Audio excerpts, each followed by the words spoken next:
You're listening to the Airline Pilot Guy Show. The view from our side of the cockpit door. WAPG, it's the Airline Pilot Guy. Airline Pilot Guy, episode 681. Yeah, he's up in the sky. It's the Airline Pilot Guy. Hello, you're listening to the Airline Pilot Guy Show.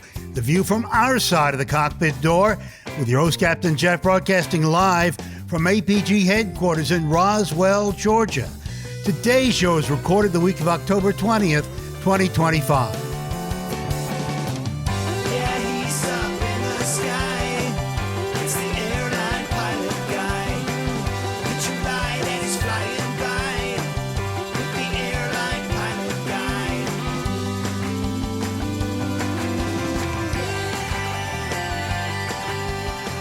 In today's episode, the FAA will finally update its much criticized NOTAM system. They're just a bunch of garbage. And a helicopter spins out of control and crashes in Southern California. Also ahead, more news and your feedback. So get all settled in. Tray tables and seat backs in the upright and locked positions, electronic devices powered on. I'm Radio Roger, and Flight 681 is ready for pushback. Thank you, Radio Roger. He's an award-winning TV and radio reporter, currently at the number one all-news station in the nation. 1010 wins on 92.3 FM in New York City. Welcome to the Airline Pilot Guy Show. It's an aviation podcast covering the latest in aviation news and answering your great feedback. I'm Captain Jeff, a former U.S. Air Force pilot and retired Delta Airlines captain. And joining us from her lakeside studio in South... Doctor, skydiver, marathon crusher, IPA connoisseur, and commercial multi-engine instrument-rated backstabbing jumper dumper. It's Dr. Steph. Marathon crusher, huh? I don't know. That's according to Captain Nick. I'm sure he's the one that adjusted the words in that. No, that wasn't me. That'll be AJ. Yeah, definitely never Captain Nick adjusting the... No, because AJ's not even here. Well, anyway, it's great to see you all. Glad to be here, at least for a little while this evening or afternoon. Yeah, great to have you for as long as we can get you. All right. And also joining us from his Garden View studio in Hartford, Hereford, and Hampshire. Retired professional dog shooter, former RAF, RAAF fighter pilot, unemployed Airbus A330, A340, exceedingly senior captain for Virgin Over-the-Pond Airways. It's Captain Nick. Hi there, Jeff. Hi, everybody. So, our show number 681, the Evector Sportstar Max is the US variant of this lovely-looking light aircraft. The Sportstar was the first aircraft to be accepted in the States as a light sports aircraft when the FAA introduced the rule in 2005. Now, this two-seater has an empty weight of only 309 kilos, which is, drum roll please, 681 pounds. Wow. Yay. Very svelte. Yeah. Yeah, it is actually. That's a good-looking airplane. You could pick it up and put it in your back pocket, couldn't you? Well, it's kind of bulky for that, but... Well, your pockets would be empty when you bought it, so sure. Yeah, good point. Lots of space. All right, very good. Thank you very much, Captain Nick, for that. I mean, no death and destruction? Wow, that's a change. Thank you. No, just for a change. Okay, thank you. All right, and also we have a couple of guest hosts today. We have from his home studio in Hamburg, a retired Lufthansa 737, A300, A340, and A380 captain. From Germany, it's Captain Steffen. Hi, everybody. Thanks for letting me here on board with my crowdy German, English, Denglish, whatever I'm speaking. Thanks for everybody. Great to have you with us, Captain. And also joining us from his mobile studio in the city by the bay, he's a current charter pilot, former 121 first officer, and survey pilot. It's Stephen Ivey. Hello, everybody. Happy to be here. And that's all I got. Just happy to be here. All right. We're happy that you're here as well. All right. So let me fade that one out and then play this one, of course, from her studio in Toronto, Ontario, Canada. It's retired financier and aviation enthusiast, spreadsheet master, and our producer, it's Liz Piper. Hi, Hi, everybody, from the home of the American League champion, Toronto Blue Jays. Yay! Play ball!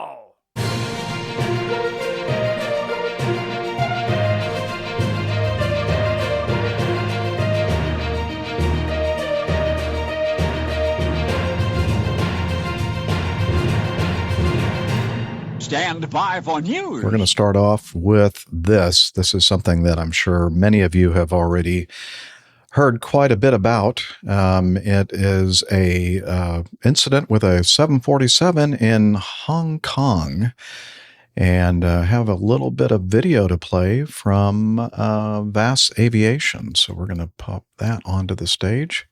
On the 19th of October, we're recording the show on the 23rd, so just 4 days ago in Hong Kong, ACT Airlines, their Boeing 747-400, Tango Charlie Alpha Charlie Foxtrot, performing flight 9788 from Dubai to Hong Kong, landed on runway 7 left and then suddenly veered to the left, collided with an airport vehicle and ditched into the water.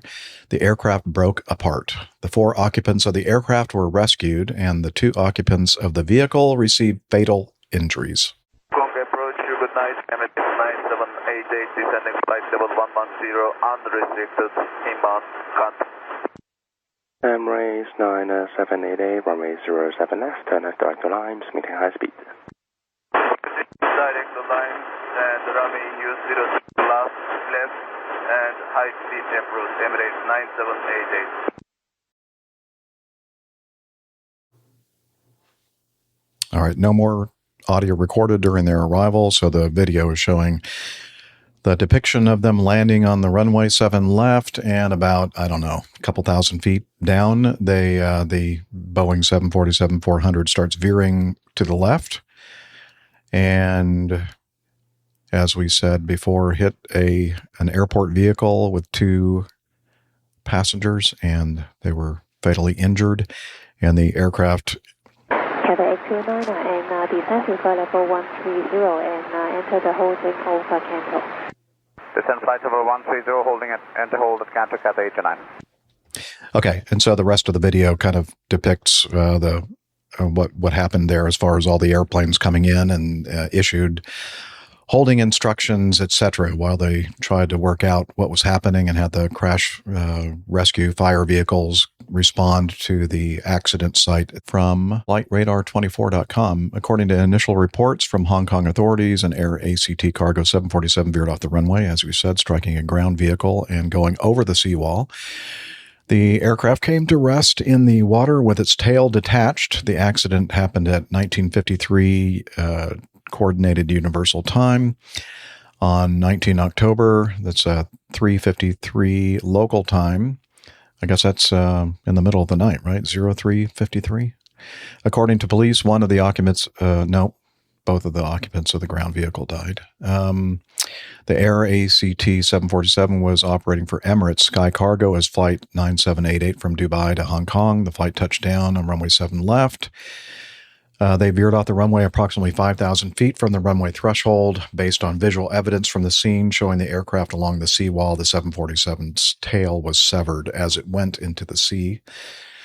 The weather at the time looked like just a scattered, actually few clouds at 3,500 feet. So mostly clear skies and a little bit windy, mostly light winds, and then some gusts to 21 knots. So like the 20Z METAR showing 020 at 4 knots, gusting to 21. So a little bit of wind coming from the northeast. Again, they were landing on 7, so a little bit of a gusty crosswind from the left.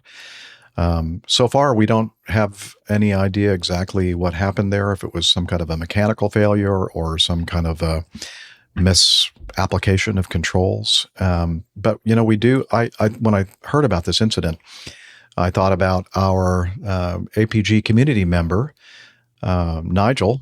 He likes to call himself Hong Kong Nigel because he used to be based in Hong Kong.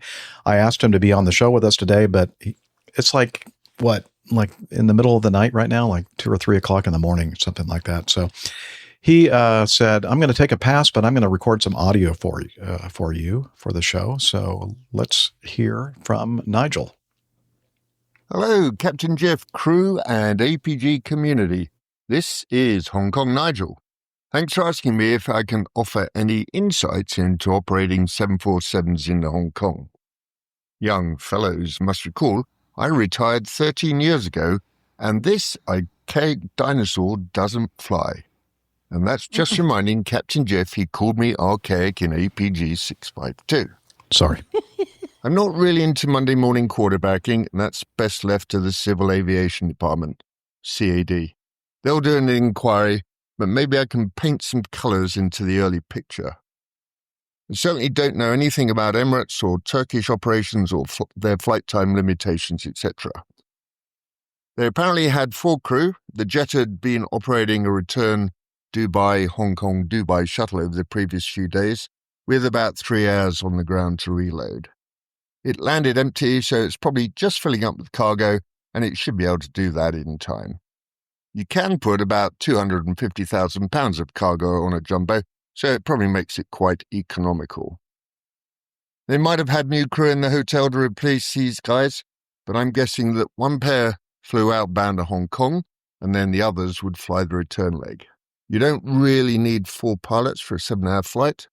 They'd left Dubai in their late afternoon and were landing about midnight body time. That's assuming they were all rested and acclimatized in the Middle East before they started. Of course, out of the 4 there might have been some observers or checkers, maybe not even 4 pilots, so that's only a guess. CAD will come out with some info shortly, maybe even before the show in a couple of days' time. It's an old converted passenger plane, so the front part of the upper deck is isolated from the cavernous main deck and its cargo. Upstairs you probably have about 8 seats, a galley, a toilet, situated behind the cockpit, possibly even a bunk or 2. Personally, I found a light jumbo a bit harder to land smoothly in the right place than a heavier one, because with the heavier one you have excellent ground effect at the higher weights and speeds. And that's obviously missing when you're lighter and lower speed. Whatever, runway lengths wouldn't have been a factor now. I'm guessing an empty jumbo would approach at about 140 knots, maybe with a VREF as low as 130. It seems they did a pretty simple radar track over the sea from the southwest, with the longest straight-in approach onto runway 07 left. I've never landed on that runway because it's an addition since I left. Hong Kong now has 3 parallel runways, and that's the northerly one, which is furthest from the cargo apron. The weather was reasonably benign. The wind's about 50 degrees off from the left, calm but with 21 knot gusts. So you'd need to consider all of the crosswind and half the gust, i.e. 20 knots of crosswind, 10 knot gust factor. It's a bit weird to gust 20 knots from calm, but whatever, still well within everyone's limits. Might have given some changing conditions in the flare, perhaps. The hills to the north, off to the left, might have had something to do with it, i.e. the gusts, although they are quite a ways away. However, this wind is significantly less than the China Airlines MD-11, when it was landing in the opposite direction on the southern runway closer to the bigger hills during a typhoon. That crashed too, mainly due to the northerly crosswind gusts and insufficient control authority. This was an old jet, 30 years or so. We have no idea how good the maintenance is. All sorts of mechanical issues could be involved, e.g. the brakes, tyres, reverses failing, nose wheel steering. You can smack a new jumbo down pretty hard in full crab and nothing should break, even at max landing weight. And as we saw, a Kalita jumbo recently landed in Anchorage without one of the main gears and stopped on the runway without veering off. This jet skidded to the left into the wind. We don't know whether the handling pilot was on his first flight in a jumbo, or whether, as I've seen in other airlines, an extra pair of hands or feet suddenly appear on the controls during the flare. I shake my head regretfully at the extreme bad luck of the guys who died in the car on the perimeter track. I'm assuming that's where they were.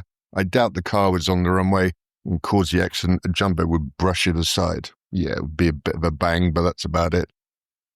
On the upper deck, the evacuation is via two very long slide rafts, one either side. The right-hand one, towards the sea, is already deflated in the photos, if indeed it ever actually inflated fully. Certainly, the extra crew would operate both doors to escape. With the shock of the landing, crashing and spinning around at night, it would have been quite disorientating. However, the left slide raft looks as if they could evacuate very easily, probably walking all the way to the land rocks without getting wet, and carrying their crew bags, perhaps. So I make no guesses, but hope I've added something useful to the early picture. The CAD are quite efficient and will do a pretty good job of lining up all of the Funyuns. Wishing you well, the most prestigious of them all, Hong Kong Nigel. He always remembers every single thing that I say about him. Notes. Yeah. Yeah. Thank you, He's got a Nigel, little for black book. he does. He's keeping track of everything. I have to be careful about. I love Nigel. Thank you very much, Captain, for taking the time to submit the information, and thank you also for incorporating the Funyuns into your audio feedback as well. So now I'm going to defer to the two jumbo jet captains that we have here on the panel today to kind of maybe put in their 2 cents worth of what they think may have happened to this. Well, I could excuse myself saying, but when I landed there, this runway didn't exist. Also, it's brand new runway, which I don't know, but I assume what happened maybe is some technical difficulties. I put a picture in the Evernote in your note system, the last one in it, which shows inspections on the runway after the landing, and you could see some skid marks on the apron on the runway leaving towards the end of the airport perimeters. And usually a tire doesn't make a skid mark unless it's skidded or moving sidewards or something. So maybe it was a mechanical failure. That's what I'm guessing here in that case. That's why they veered off the runway. But it's hard to tell. It's interesting, Steffen, that it occurred at about 90 or 100 knots-ish. That'd just be the transition point between steering the aircraft aerodynamically and having to rely on nose wheel steering or differential braking or whatever. So I'm just wondering if they had been able to keep it straight up to that point because they had good rudder authority, but then something happened with the braking that caused them to drift off. I was also going to say maybe someone grabbed the tiller a little too early. Yeah, good point. But if you grab the tiller at that speed and turn it that way, usually the nose wheel starts to skid. I mean, if either you make a very fast movement, and if you're oversteering very fast at that speed with the tiller, I don't think so actually, and it's really against any SOPs doing that. I mean. So looking at this photo that you sent us, Steffen, with the skid marks. So are you saying that that those are main gear tire skid marks from what you can tell there, and not nose wheel? I mean, I'm not following a 747, but I would say so because there are two parallel tire tracks. Yes, I would say so. Maybe it's from maybe the wing and the body gear making these skid marks. It's not one single track doing that, but the whole right side or the left side of the aircraft. Okay. Very good. Yeah, I can see nothing further down the runway, so they would appear to be the most right hand of the gear. Now that could be the nose wheel at that point, and then the trailing body gear on the starboard side, the right hand side as well. But to me, they're quite telling because they don't look like, I don't know, they don't look like they're anti-skid marks because they would be broken. They do look like it might be scuffing tires. So I'm thinking that might be nose wheel tires, at least one of the sets. Hard to know. I'm not that familiar with 747, but the configuration isn't that different from a 340 or a 380. Just lots of bloody wheels. Tires? What is that? Scuffing tires? Yeah. Well, if you've turned the nose wheel steering too far and the tires are rubbing, okay. They're not really steering the aircraft anymore, but they're just rubbing and leaving rubber on the surface. I don't know. But we're going to find out. It should be relatively easy. I was just going to point out that, the point at which I became a civil pilot, a 747 had run off the runway at the old airport, Kai Tak, and ended up in the water off the end of the runway. Not the same as this. That bloke, China Airways, I think it was, just landed too deep, couldn't stop, ran off the end, and it was full of passengers in this 747-400. But the thing that amused me about that, they got everyone off all right. It was fine. It was that the fin was sticking up into the air right off the end of the runway. So they had to close the airport because there was this new obstacle had suddenly appeared, this huge 747 fin. Yeah, so they probably did.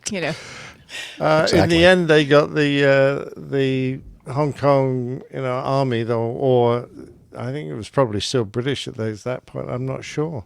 It was 93, so had the handover taken place? I don't think so. Ooh, no, so they not quite. I don't think. Yeah, they got the army to come down and blow the fin off the back of the aeroplane with explosives so that they could carry on operating. I put a picture in the chat system where you can see how similar the situation looks in the WhatsApp chat. Maybe you can pull it up very quick. I don't know. You keep challenging me. I'm sorry. Yeah. There we go. Oh yeah, there we go. I couldn't separate the two, but the one on the bottom is the one to which Captain Nick was referring. Yeah, 1993 that was, as I recall. Mm-hmm. Wow. And the changeover was in 97, so yeah, interesting. Yeah, I put them together so that you cannot put them apart. That's why. Okay. Yeah. So apparently the 747's like being in the water, like going for a swim. Yeah, indeed. Yeah, at that particular angle to the seawall too. Yeah, interesting. Yeah, isn't it? It's quite similar. I'm obviously very upset about the two guys. What bad luck! I mean, you don't really expect a 747 to come hoofing across the airport at you as you're driving around the perimeter. So very sorry for them, but glad that all the crew got off safely because the airplane looks quite a mess, doesn't it? Yeah, certainly does. I think duct tape won't be enough. No. Yeah. It's a front loader. Yeah, indeed, that's true. yes. It's a front loader, yeah. Okay. Well, my company did accident also in '84 on Kai Tak Airport. They also aborted the takeoff pass we won, and shouldn't have done that. And it didn't end it well because they skidded off the runway. I think they did that accident by purpose to give them more space because there was more, before the sliding into the water. And they stopped on the ground, but the aircraft was basically torn all the way on the button, but they fixed it. Because it was at that time they really desperately needed the aircraft. There was no new one, so if you Google for pictures for the Lufthansa accident, a cargo airplane accident, and at Kai Tak, it's very astonishing that they got that fixed. And it was, I think, 2.5 tons heavier after the repair. Wow. A lot of extra added to the extra bolts, nuts and bolts. Yeah. Wow. They stuck a few boiler plates underneath it, riveted some stuff on, and yeah. Now, I have zero experience flying into Hong Kong, but on the ATC instructions, they said something about high speed approved. Did they mean they're below 10,000 feet airspeed, or did they mean the high-speed exit? Just kind of get clarification on that. They don't normally need approval to take high-speed exit, but it would be high-speed below 10. In other words, no 10,000-foot speed restrictions. Unlike America, where that is sacrosanct, other countries are allowed to use their discretion. Yeah, and I think as I recall, the arrival in Hong Kong, they have lots of speed restriction on all the way down. So if they cancel those, maybe they can use normal speeds basically on the approach. All right, very good. Well, we'll just have to wait and see what the CAD comes up with in their investigation. We'll definitely follow up on this. Now, Nigel did mention winds at this place and the high ground. The high ground is off to the south of these runways. And when you get a southerly wind, those mountains there create a lot of rotors and turbulence, and they have very sophisticated turbulence indicators based around the airport to give warning of wind shear. But wind from the north is usually fairly benign, particularly since they were on the northerly runway. There's not a lot. There's just sea, really, and then the higher ground is quite some distance. All right. Well, we'll have to just wait and see what they come up with in their preliminary investigation. All right, let's move on then to, let's go from big jumbo jet fixed-wing airplanes to a whirlybird accident in Huntington Beach, California. And we have some video to play. Now at 11, 5 people hospitalized after this helicopter suddenly drops from the sky, leaving beachgoers in disbelief. Hello, everybody. Welcome to the news at 11. I'm Rick Cheney. And I'm Creed Winter. The helicopter spiraled out of control and it crashed into a parking lot near the beach. 5 people, including 3 on the ground, had to be taken to the hospital. The shocking video shows the moment that helicopter veers dangerously close to a building before nosediving into the trees in front of a hotel. KTLA's Sarah Walsh is live in Huntington Beach with the latest tonight on the investigation. Hi, Sarah. I don't think that was a nosedive. I'm looking at that video, but okay. But nosedive sounds so good. Yeah, that's true. Rick and Karine, tonight the FAA and NTSB are leading this investigation. Let me step out and you can see the wreckage behind me tonight. When the helicopter crashed, it was just feet from the hotel, busy PCH, and a beach packed with eyewitnesses enjoying the air show. I changed his mind. A joyful event. Oh my God, oh my God. Turns to chaos. Run. Spectators scramble for safety while watching the helicopter spin out of control. Just frightening. Aviation photographer Roy Roush was shooting the helicopters as they arrived one by one for the annual Cars and Copters at Huntington Beach. He was shooting the helicopter? No wonder it went out of the sky. Yeah, absolutely. Eventually he hit one. And then they come around and land one by one. Just on a flyby in front of the 12th floor of the hotel behind me. But as it approached the parking area around 2 p.m. Oh my God! Witnesses saw the rotor fly off the tail and the aircraft crash. Wedged between palm trees and the bridge walkway that goes to the Hyatt Hotel across PCH. Literally right over my head. Kurt Johnston was just feet from the crash. It's almost like something in a nightmare. Officials confirmed 5 people, 2 people on board and 3 others on the ground were rushed to the hospital with injuries. Video shows a child being pulled from under the wreckage. There was an old man, about 85, Asian man, that had a cut in the back of his head, and he was trying to get a rag so he could stop the bleeding. They took the pilot out and he gave the thumbs up, so I think he's in okay shape. The helicopter is an extremely rare Bell 222, made famous from an 80s TV show called Airwolf. The police were telling us to move because they thought it was going to explode.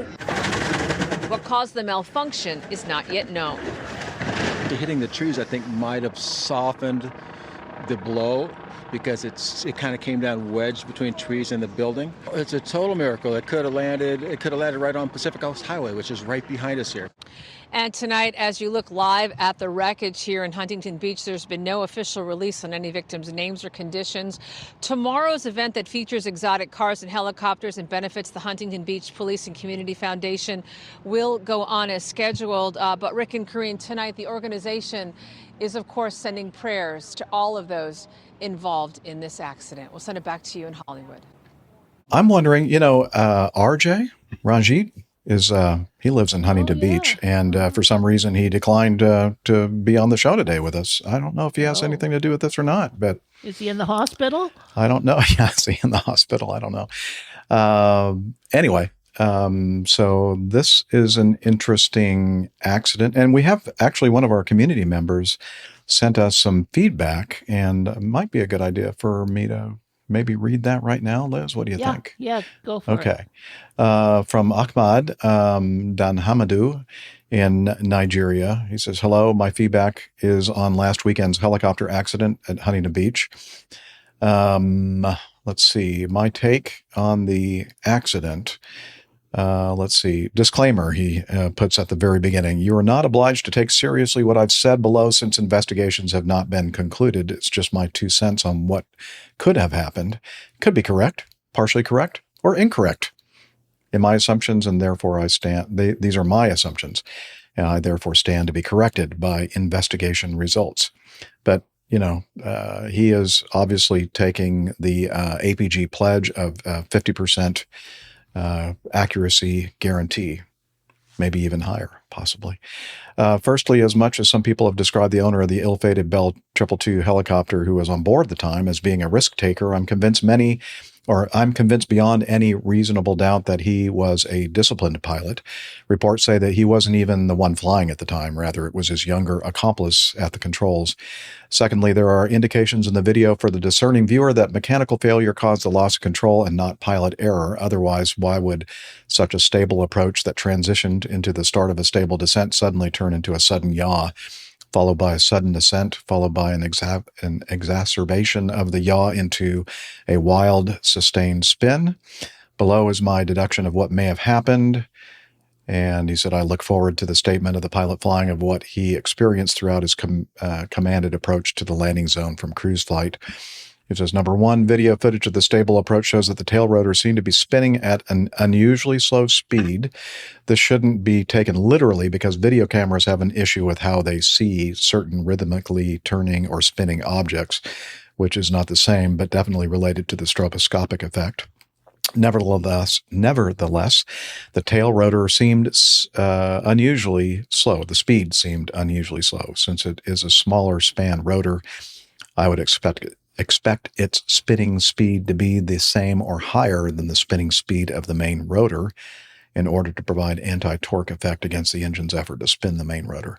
I won't be surprised if the pilot flying explains that as he was approaching the landing zone, he instinctively and reflexively felt the urge to start applying more and more yaw control by slowly but progressively pressing one of the yaw pedals that controls how much sidewash or tail rotor thrust to one side is produced in order to keep the helicopter steady directionally. He probably applied the relevant pedal fully to maintain a steady heading by the time he started the controlled descent. At this time, the failure of the tail rotor coupling was also gradually increasing and losing contact with the torque being supplied from the transmission shaft running the length of the helicopter's tail boom.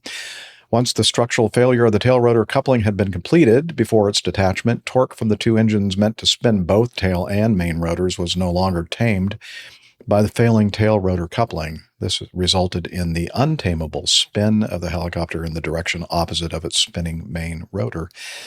The reason for the sudden gain in altitude or height preceding the spin is a result of the sudden reduction in load imposed on the engine's effort to spin both of the rotor systems. Once the tail rotor had lost contact with the main rotor through that long transmission shaft, a sudden reduction of workload on the engine resulted, which led to a sudden increase in main rotor speed, which would translate to sudden increase in the main rotor's effort to lift the helicopter higher instead of maintaining height. He said, I watched the spin carefully, listened to the sound of both rotors as well as the engines, and observed a noticeable decrease in the sound of the engine. I assume that the pilot made an instinctive, reflexive lowering of the collective to reduce engine power so that the spinning could be tamed somewhat. This was like an effort to help keep the helicopter from spinning too much, too fast, and drifting to another location. It looked like the pilot wanted to keep the helicopter near those trees for a cushioned fall to the ground. He certainly and thankfully got that, he put in parentheses. That would be one heck of a remarkable airmanship through reflexive thinking, if I do say so myself. Just an aside, this is Jeff speaking. I'm looking at the video and thinking, I don't think he had any control whatsoever about where that helicopter was going after that spin and the rotor went flying off, the tail rotor. That's just me. But again, I think it just worked out well for them that it ended up hitting those trees and not something a lot harder. But anyway, so he continues with a little bit more in his feedback. We'll have all of that in the show notes. So you can. So thank you, Ahmad, for sending in that feedback. And Tanya in our live audience says, "I'm not a fan of helicopters." Yeah, especially after you see something like this, Tanya. Or hot air balloons. So I'm going to say, well, we have an expert here that is a huge fan of helicopters and hot air balloons. Captain Nick, what's your take on this? I can't comment, Jeff, because one, I'm biased, and two, I really know nothing about helicopters. I will say that the bit that we saw depart the aircraft after it had done about two and a half turns in its uncontrolled spin, I don't think that was the tail rotor.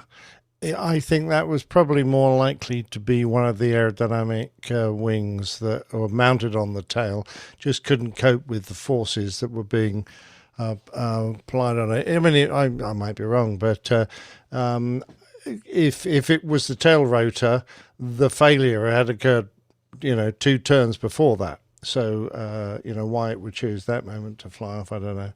But no, I think undoubtedly the pilot lost control of his ability to yaw the aircraft, keep the aircraft, and oppose the torque of the main rotor, so it obviously starts to spin.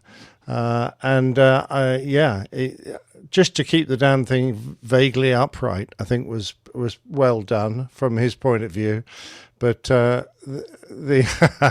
so little, I think, that the average helicopter pilot can do when he's got an aircraft that appears to be as crippled as his was. I mean, even when everything's working as it's supposed to, it's kind of difficult to control, right? Exactly. I mean, you try rubbing your head and patting your tummy, it's really hard. Yeah. Steph is probably any of the Stevens or Stephs can probably comment more on this than me. Well, I can only say how you orientate in a helicopter spinning at 1 rotation per second, or make it 1 rotation every 2 seconds. How you can orientate and navigate and look where you land. I think it was just pure luck where you land. Yeah, you're getting dizzy. No.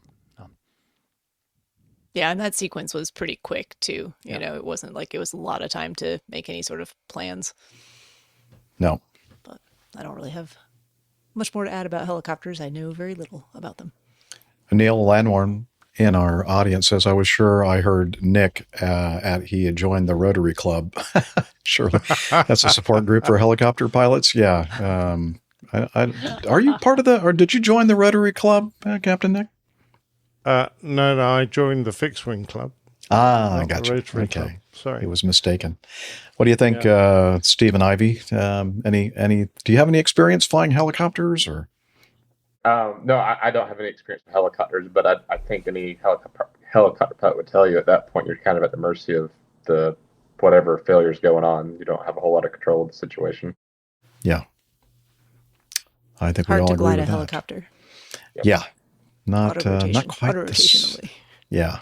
No. And in this case, there was absolutely no control to even do an auto rotate, right? I mean, that was just, just along for the ride. Yeah. All right. And we're going to get RJ to report on this since that happens to be his backyard. Well, not literally, but he has a nice house. That building is beautiful. If that's his backyard. Yeah, that is very nice. It's going to have some work done, landscaping work. Yeah. All right. Well, again, on this helicopter accident, we'll have to wait and see what they come up with, what happened here. But it definitely looks like some kind of a mechanical failure there. That's what NOTAMs are. They're just a bunch of garbage. This news item, next one here, the source of this is from aerotime.aero. The FAA launches new NOTAM system after decades of pilot complaints. Yeah, we have to definitely play the applause for that. So I'm hoping that this actually, does something good for the NOTAM system. The U.S. Federal Aviation Administration has rolled out the first phase of a new Notice to Airmen system, replacing infrastructure that dates back to the 1980s and has long been criticized by pilots for its complexity and frequent outages. The new platform, called the NOTAM Management Service, the NMS, went live on September 29, 2025, so not even a full month ago yet, and is now distributing alerts to early adopters. U.S. Transportation Secretary Sean Duffy said the rollout was completed months ahead of schedule, calling it proof of the government's commitment to modernizing the national airspace system. Here's a quote from Duffy. This is the Promises Made, Promises Kept administration. And he said, we're bringing our aviation system into the 21st century at lightning speed to enhance safety in our skies. The new NOTAM system is an important proof point of how we can quickly and effectively modernize our skies. Okay, so took them a quarter of a century to join the 21st century. Is that what you were laughing about? Stephen Ivey is shaking I his see head. him shaking his head in a negative way. What's your take on this, Stephen? Since you're still actively flying in this world? Yeah, can you hear me? Yeah. Yes. Yep. Oh, okay, sorry. So I mean, yes, it did need to be fixed, but like my primary service I use is ForeFlight, which takes the raw data and makes it into something that's usable, which is really nice. So, I'm afraid for me, this new system's going to break that. But at the same time, again, like you said, it's 50 years to improve it, or 30, 40, whatever it is. And then out of all the stuff going on, this is you're proud that this has been fixed. I mean, I don't know. Yeah, okay, cool, you fixed it, but I think there's more important things you should be focusing on given what's going on in some of the airspace. But Well, I think that Stephen is kind of a skeptic here in this case. one more thing too. Yeah. Even if you fix the system, it doesn't fix how people enter or what NOTAMs they put in. For instance, I went to a major college football event a couple weeks ago, and the NOTAM said that there was no parking. You could only drop off, but it didn't say you couldn't land. So the assumption was that you were just going to come and drop off and keep going. Well, if you operate like my company does, you got to get permission to go somewhere. You got to have a flight plan. Well, I didn't have that. So when I landed, they got all upset because I just didn't keep rolling. But I was like, well, NOTAM doesn't say that. It just says there's no parking available. It doesn't say that I can't, hang out and just taxi around or something. And they didn't like that. But they're like, well, you should know. I'm like, that's not what your NOTAM says. So even if you fix the system, people have to actually enter the right information into the NOTAM. Mm-hmm. So I think that's probably something else to think about. Yes, you have a new system, but what about everybody that inputs NOTAMs into the system? Garbage in, garbage out is what you're saying? Yeah, exactly. Okay. Well, so I have a question. I'm sorry. The article says they modernize the back office, but the output is still the same. All capital letters, NOTAMs, looking with lots of birds and cranes and everything. Is still the same. Sorry, I hope so. Yeah, that's my question. It's very similar. Did they consolidate things? Are there fewer NOTAMs? Have they organized them in some sort of logical fashion, like most important first, instead of just by date created, so that you can find the things that actually matter? I'm unsure what the new system actually looks like as of yet. Nice to get a Well, sample. that's what I was just scrolling for. Like, is there a link where you can look at this? I don't see that, and it said it was just a small group of people. I guess they were rolling out this system to a selected group of users. Unfortunately, it looks like none of us here are amongst the list of users, maybe losers, but not users. Have you seen anything, Steph? I know you use ForeFlight as well, correct? I do. I don't see any appreciable change in how NOTAMs are displayed as of yet. It's still similar. Well, I'm hopeful that this will be an improvement, but as you say, Stephen, it's also going to depend upon the humans that are inputting the data into the system, and maybe they need the training to understand how to make it a little bit more useful and effective. Yeah. I've got a wee bit of a question. The FAA isn't in charge of NOTAMs.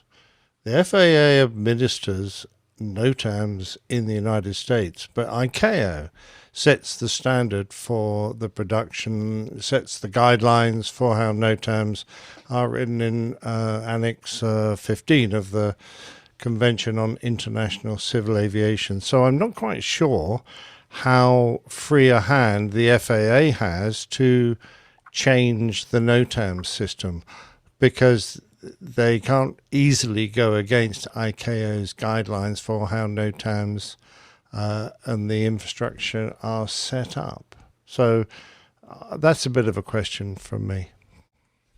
Yeah, I don't know the answer there. I feel like this might be more of a back-end system, how it's like compiled, maybe more so than what a NOTAM looks like. I think like it's infrastructure improvement. Okay. The FAA says that the new national NOTAM system, the U.S. NOTAM system, is cloud-hosted, designed for resilience, and built with a modern architecture that supports near real-time data sharing.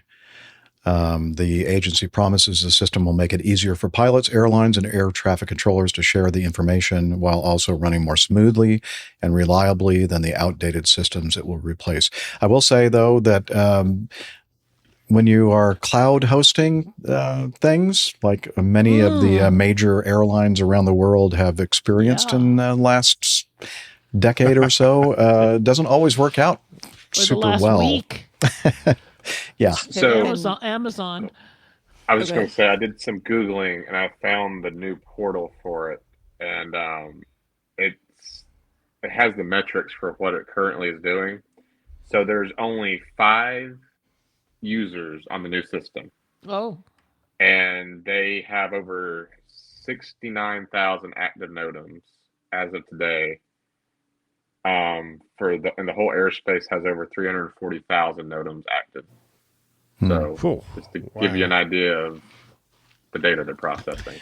I hesitate to be too critical about all of this, though, guys, because we've been complaining about the NOTAM system for such a long time. At least maybe they're making a little bit of progress toward improving things. I mean, as I said, I hate to be too down on it. They are trying. Yeah. So, Captain Nick, more to your point, I also did a little bit of Googling, and if it's to be believed, the FAA has been using a different format from ICAO, which is more narrative and apparently more prone to it's just more difficult to find the relevant information. So they're actually switching more to the standardized format that ICAO uses. Oh, interesting. As part of the improvements. Okay. Oh, we'll see. That's what Google says. So I think we should have Sean Duffy on the show next week. Yeah, we'll have to contact Sean Duffy. Liz said she's working on it, and we'll have him on the next show, and we'll interview him and learn more about the system. Please let Although me we do have a representative, though, of the U.S. government air traffic control system that has just joined us. No, he's shaking his head. No. Hello, AJ. How are you? Oh, nope. He's saying, I'm out of here. He's saying, I'm not going to say a thing about this. So not it. That's not me. Nope. Yep. Okay. Yeah. Well, I don't know what I was talking about. I must have just watched a YouTube video. Yeah. Anyway, well, we're going to finish our coverage of the new NOTAM system, and we're going to quickly say hello to AJ, who has just joined us. How are you, sir? Hello. I'm here. I'm good. Made it through another battle of traffic for another day. So. I bet it was fun. Okay, well, great to see you, sir, and perfect timing. We were just about to do our next segment, which is my favorite, Getting to Know Us.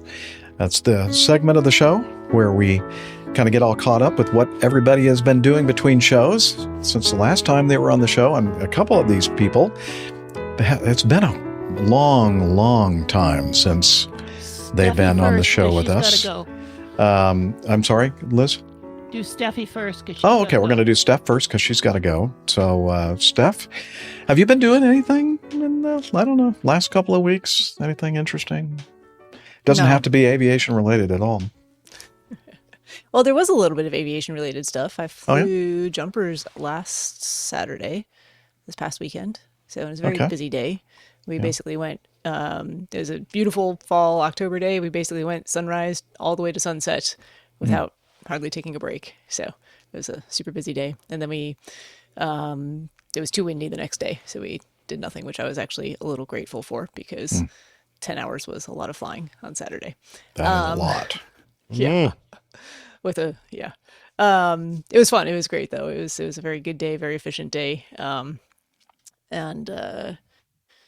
Yeah, it was good to see so many people out and wanting to jump out of airplanes. So it was a lot of fun. Other things, non-aviation related things. I talked to you guys. I don't think I've talked to you guys since I did the Chicago Marathon. No. Earlier this month. So I was well trained for it. I unfortunately did not feel very great on the day. Just not really sick, but not really 100%. So still managed to run, I think, my third fastest marathon time ever. So good. So it was still good. Yeah. Good job. It wasn't really what I had trained for, but it was, I can't be disappointed with that. Beautiful fall day in Chicago also. 60 degrees, sunny, man, Chicago really it was on, their best display this year too, with just the crowd support was incredible. The energy was great. The city seemed very clean. I think they've been working on that for a long time now, but I was almost having like Tokyo deja vu, where I was carrying my trash around from having, picked up some fast food or something, and there were no trash cans. I was like, didn't there used to be trash cans like on the street corners here in Chicago? Like they got rid of them and everything was very clean. It was bizarre. So I don't know. Maybe I was just in a weird part of town, but I don't think so. It was the loop. They just don't have trash there anymore. Maybe someone. They don't need the trash. Yeah, cans. no. Just Japan style. You got to carry all your trash back home with you. Yeah. So, so there was that. That was a really fun weekend. Got to see family, friends. There's always a good crowd of people I know running big marathons. So that was really enjoyable. And then what else? This weekend, the reason I have to go here fairly soon is I have an Ironman 70.3 race, a half Ironman on Saturday. My bike is not yet fully assembled. It's downstairs. I'm working on that right now. I had the day off of work today to get a whole bunch of errands and other things done that I need to do. I'm doing that with my youngest brother, and he's on his way here right now. I have to pick him up from the airport in about 2 hours. So I need to get my bike assembled, still finish a couple other things. I have my Jeep is currently in the shop getting some new tires and other routine maintenance, and it's not yet finished either, so I need to pick that up hopefully sometime before I have to go to the airport. So it's going to be a busy evening, and then also hopefully get some sleep because I have to drive to Wilmington, North Carolina tomorrow morning. Yikes. That's where the race is. So wow. Definitely amazing. It's been a fun couple of weeks. Some running, some athletic stuff, some flying, still a lot of work. I have a question. Yeah. How do you do 25 jump runs in a day? Did you ever? We did 30 on Saturday. We did 30. That ties my record for daytime, or for a full day of jump runs. My actual record is 32, but we did night jumps that time. Yeah. But my daytime record is 30, so I tied it. Yeah. That's with hot refueling. Yeah, we hot all fuel. That we stuff. don't. Yeah, we don't shut down. No. Okay. So. Yeah. Yeah. We did have one 15-minute break. Yeah. After slacker. I think after load number 25. So. Wow. And that was the weekend after I ran the marathon. I got out of the airplane and my legs forgot how to support me. So. Did you collapse? No, but it felt awkward. Wow. So I ran around a little bit, and then I got back in, and we squeaked. I'm just out 5 worn minutes out before just sunset. listening to it's you exhausting. describe everything that you do. It's like, wow, it's amazing. Yeah, I don't know. I had the day off of work today, and I was like, "Oh, nice, a day to rest and relax." I'm like, "What are you talking about?" I still swam this morning. I had to drop my car off. I ran back from the dealership, which is like 5 miles away, and then I actually had to go. You actually ran back from the dealership to your house? Yes. Okay, just wanted to. As you do, don't we all do that? Actually, it's almost 6 miles. It's not quite 6 miles. So it's Oh my casual gosh. run. And then I had some errands to run. I actually had to go down and talk to the FBO at one of the nearby airports about some to use their facilities, some overnight parking coming up next month because of some construction work and NOTAMs affecting us at our home airport. And then, I just wanted to get the actual fees in writing so that, because I looked it up online, but wanted to make sure that was accurate. And then, been working on stuff around the house. I gotta get packed. Okay. Wow. You're an amazing woman. I tell you, I don't know how you do all this things. I had to join you guys. Thank you for joining us. I mean, we are so honored that you had enough time to at least make an appearance here. Wow. Yeah. Great to see you. Thank you for getting us caught up with a little bit about what you've been doing last several weeks. And I guess we can, let's talk to Stephen Ivy in San Francisco, obviously at work or in the middle of a rest break. Let us know. It's been a while since you've joined us, Stephen. What's been going on in your life? I actually don't remember the last time I was on, but I had another child, so I have 2 kids now. And that child's actually 1 already. So wow. Yeah, been a while. So, it's been a while, yeah. Congratulations. Yeah, it's been a while. Yeah. Thank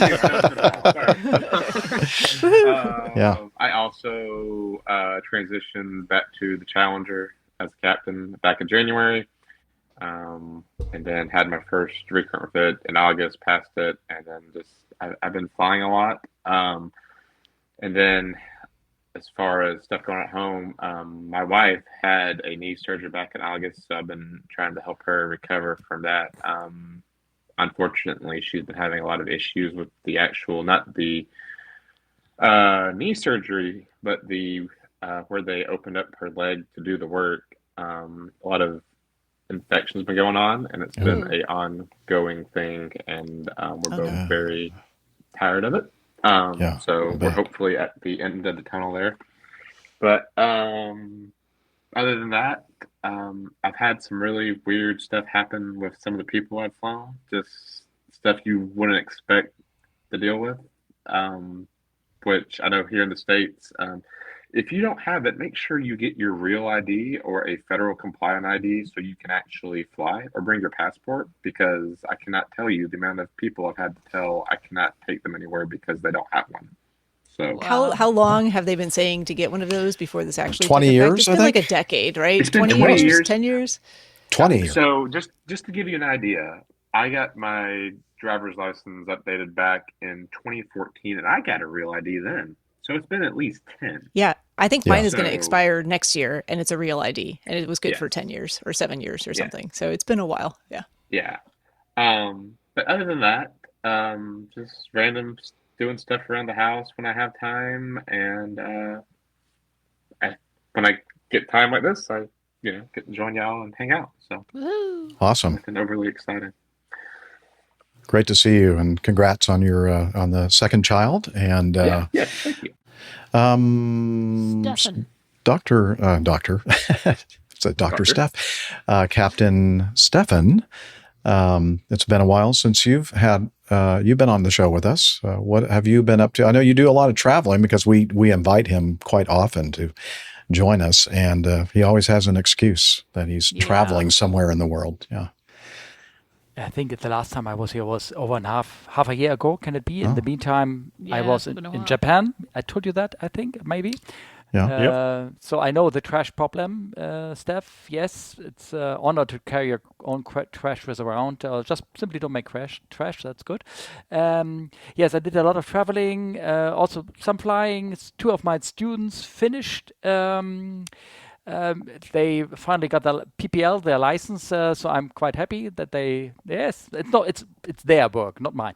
And I got level 6 English in my license, so I'm now an expert. You cannot. Ooh. Yeah, I'm not. It says I'm expert level in English.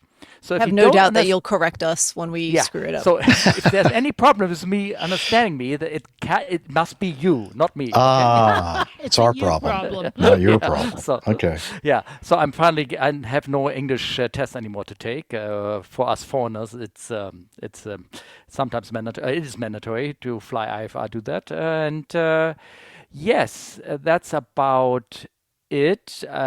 What everybody may be interested.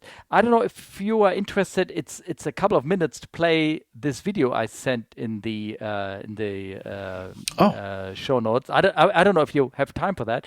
Recalling one time the situation with was it a United airplane had to go around twice at JFK because they got the message the runway is too short by the runway overrun warning and protection system.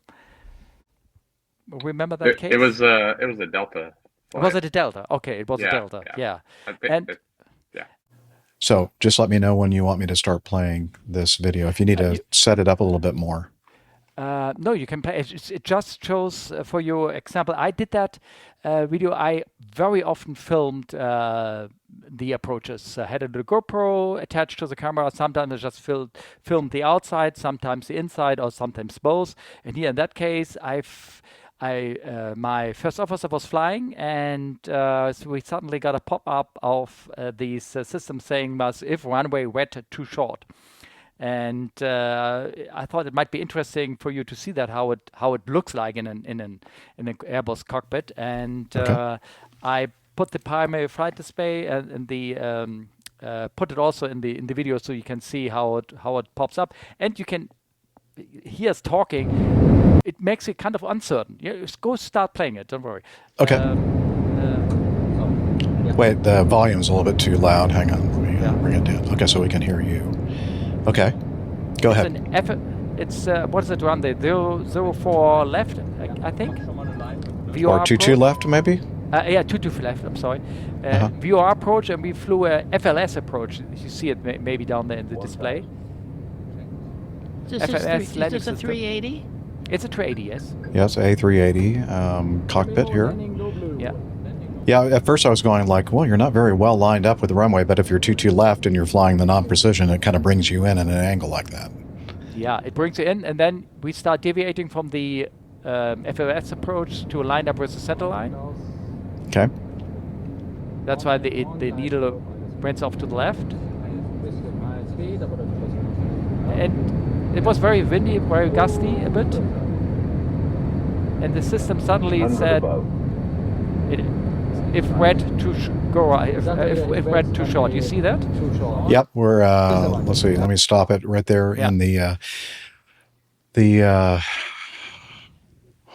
I can't remember the name of the display here. The one on the left. What is it called again? PFD. The PFD. Thank you. The primary flight display. Wow. I've only been retired for just under 2 years, and I've already forgotten what that thing is. Retirement's treating you really well. The sky and the ground and stuff. Like, what is that? What does that mean? Okay. Anyway, the PFD, I see the words, if wet, runway too short, I think. Is that what that says? Yeah. Okay. Interesting. Now, it's not, is it enunciating anything at this time, or is it just as far as audio, or is it just the visual? Oh, did it say that? If you go back a little bit. Okay, I'll back it up. No, that's me. That's my call out.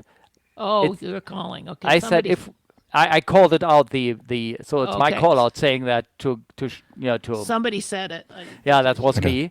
And we were discussing on the way down that making us sure that, hey, can we really continue? Is that okay? I mean, it's the first and the only time in my career that I had this warning. And so hey, can we land? Yes. Are you sure? Yes, we can shoot. So we had the discussion, and you can see how even it affects your flying, because my co-pilot is getting a little bit high and fast on speed, and at the end he's he's getting back on glide slope in the artificial glide, and he kind of slams it on the runway and pulls full reverse because, well, he said, hey, just make everything right now. So distracting. Yeah. It's below 200, it would yell, go around, runway too short. If it's really too short runway. 50, 40, 30, 20, retard. 5. Vision. Woo! Is that you? Yeah, that's me. Woo! Woo! Yeah. Wow. Yeah. Yeah. Firm landing. Yeah, it's good. Yeah. And at the end, braking was absolutely no problem. And it might be, as iHole Boxer says, yes, there might have been a little bit tailwind. I really can't tell anymore by the indication there on the display. Wow. So, just out of curiosity, do you like video record all of your flights like this, or was just happen to be a special occasion? Well, New York is a special case always, and you always hope to get a Canasi or kind of approach. But basically, I did a lot of recordings. But nice. I also deleted a lot of them. So afterwards, but yes, I did. Oh yeah, nice to destroy the evidence. Could be. Yeah. Okay. Yeah. Nice. Yeah. So cool. Well, thank you so much for sharing that, Steffen. And we got to. Oh yeah, look at that! Your nice camera view on the tail-mounted camera there. That'd be handy. Never had anything like that in any of the airplanes I've flown. Can actually. It was very helpful. I'm recalling a situation in Delhi airport where it was so foggy that I could also only navigate by the cam because I could not see anything outside, and the only thing I could see was barely the yellow line and the lights on the camera. Wow. Yeah. Good. Nice. Mm-hmm. So, Captain Nick, don't you miss that place, Captain Nick? Nope. They're so friendly and welcoming there, you know? Yeah. Wow. Very cool. Now my blood pressure's already risen just watching that. Jeff, Steffen taxis just like you do. Yeah, I know. This is normal speed for me right there. It's so smooth, that 380 though, isn't it? Yeah, it is. Wow. Nice. Coming into the ramp area, and there we go. Look, someone's in your parking spot. You're they're going pulling to you on. Yeah, they're pulling me in. towed Yes. in. Yeah. Okay. Yeah, nice. We'll have the video. Actually, is this on YouTube somewhere, Steffen? I do have, as you can see, my little YouTube channel. I saw Fly the Tube. Yeah. I'm not sure if I put it on, but maybe I should. Okay. I will. Well, if you have, or if not, maybe if you give me permission, I can upload it to and make it an unlisted video, so we could share that with our listeners, and they can see what we were looking at and talking about. Okay. Mm-hmm. Cool. All right. Or if you've already got a link to it somewhere, that'd be great too. We can. I certainly will. I will have a look at it. Yeah. All right. Thank you. All right. So what? So you've been you were expressing some disbelief with Dr. Steph and the number of jump runs that she made, because you are also a jumper dumper, right? Yes, I did some jump runs last weekend, but it's getting also winter here. It's getting kind of cold, and the operation is now closed. We don't do any jumps anymore. It was scheduled next weekend, but we have Captain Nick. What's the name of the storm we have right now in Europe? Benjamin or something? Benjamin. Yes. Benjamin. Yeah. So Benjamin is approaching tomorrow with some winds up more than 100 k's. So no jumping. That's not great. Yeah. No, I mean, no. we canceled. We canceled our Sunday because you go sideways faster than you go down. Well, it makes jump run planning a little tricky. You're kind of doing a cross country under parachute there. Yeah. But we canceled the day for, we basically had 30 knot winds from 500 feet above the ground and up, and that makes it it was dead calm on the ground. So it was blue skies. So we're standing there going, yeah, we can't go. Sorry. Wow. And, What and then the rest of the day it did get rainy and it wasn't great, but we were trying to get a few in the morning. But what wind speed would give you a vertical descent path? Like what level? It depends on the canopy. Ballpark. It varies. Like I mean, on mine, I could go straight down. No, closer to 20. Yeah, for most. We did some jump land last weekend, but it was only 7 a day, and my maximum I did was 16. So 30, I'm honestly I can't say only respect. A whole different league, right? Yeah, yeah. We're busy. Wow. That's typical Steffi, different league. Yeah. Yeah, 16's a good day though. Yeah. Well, so happy that you were able to join us, Steffen. I guess you just ran out of excuses, huh? Yeah. I guess so. Yeah. And level 6 English now. So Oh, that's why. Yeah, actually, that was a requirement that we had. They said, we're not going to be able to have you on again until you get that level 6 English thing. Yeah. So, okay, Have congrats. you got the certificate yet? Yeah, we haven't seen proof of it.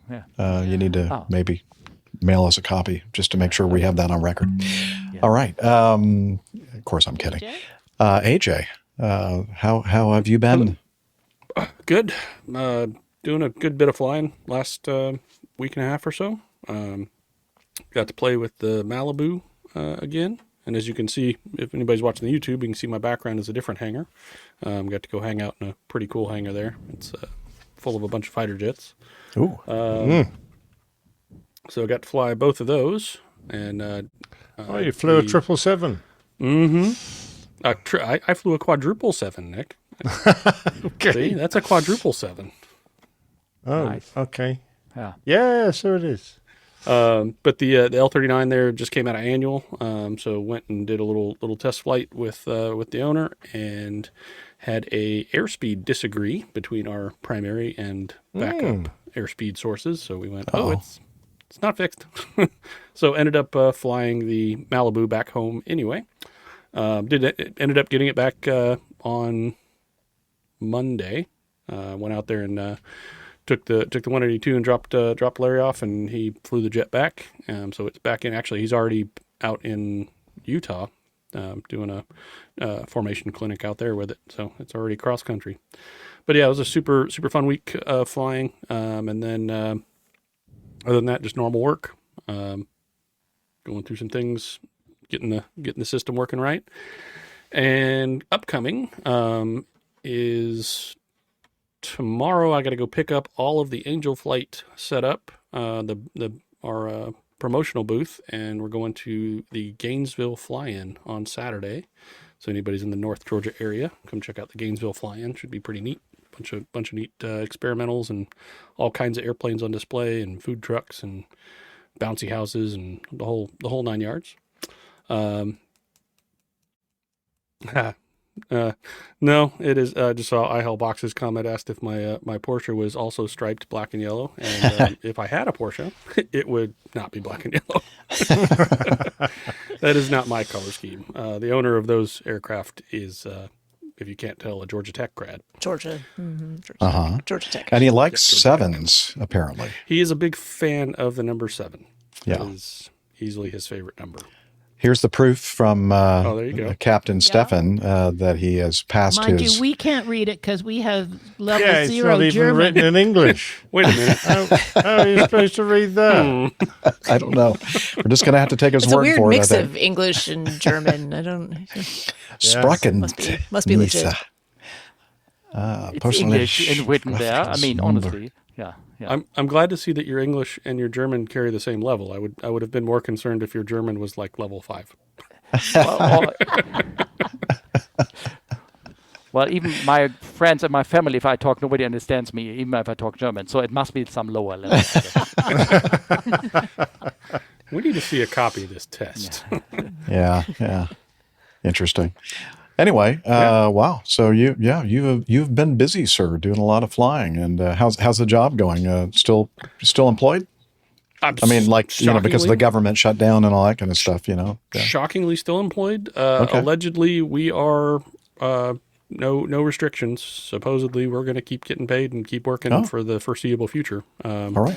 There was some rumor of a October 27th limit, and apparently that's been lifted. So hopefully after whatever that is, Tuesday, we'll still have a job again.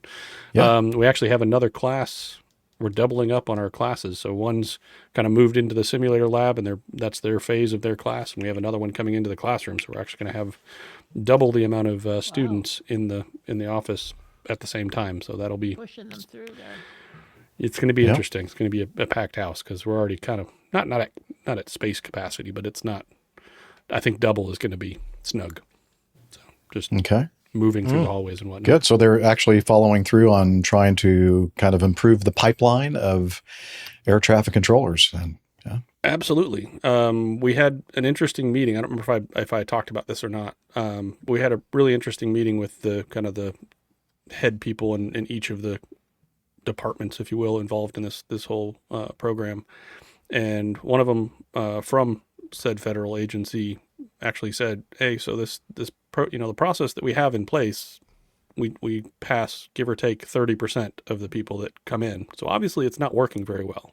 Why would we try to keep doing that? This program is about doing something different." And I went, "Am I still in the FAA building? Like, what's happening?" So it's actually been a little bit surprisingly refreshing. So I'm hoping it's going to continue that path. So we'll see. That's good to hear. Good to hear. All right. Very good. Captain Nick, how have you been, sir? Fitting well, thank you. Yes, we have survived Benjamin, and we've pointed him off in the direction of Hamburg. So Steffen's going to have him next. We didn't like him very much, although he didn't do a lot of damage, which was great. We did have a fair amount of rain, and we survived. Hooray! That's it. Nothing much has happened for me. I did some artwork last week. What are you doing now we this had some weekend? good suggestions. Say again? What Oh yeah, coming up this weekend. Well, I'm going to go up. My boy's coming up and taking me out for a curry on Friday, and then, as if I haven't had enough curry, I'm heading off to near Luton Airport, some awful airport in the, it's just You mean terrible London, Luton? Yeah, it's like a third world country up there. London Luton Airport.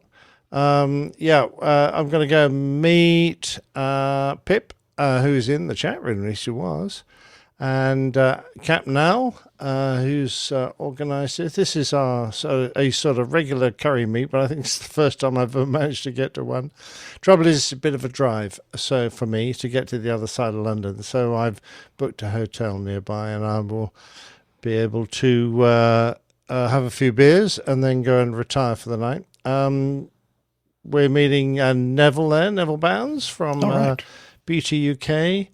And I don't know if Adam's coming. I didn't see if Adam confirmed or not, but Adam, our pet air traffic controller. Mm-hmm. But anyway, it'll be a lovely evening. I'm sure we're going to eat curry, and I'll try and get some audio from what these guys like. They're so shy, and reticent. It's really hard to get them to say anything, but I will do my best. I'll probably have to wait until they've consumed a lot of beer before, but then I'll try and get a sort bit of of a recording. a shimmy damper situation. Yeah, we're looking forward to the shimmy damper, and that's kind of it.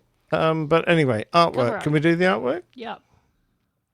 Okay, we have some good suggestions, some great suggestions actually. One of them was Patonkadonk. Patonkadonk. And I'm trying to work out why, but I've been talking about playing petanque, which I do, and I had to try and think about how to put petanque in with aviation. So we've got some passengers, obviously a French, dreadful French airline, and their aircraft Patonkadonk their donk has failed, so they're having a game of petanque round the nose wheel, which I thought was rather good. Great. But it was a bit esoteric for our usual audience. So we mentioned there had some great feedback about how many Funyuns need to line up. What's the average number of Funyuns 7. need to line up for an accident? Yep.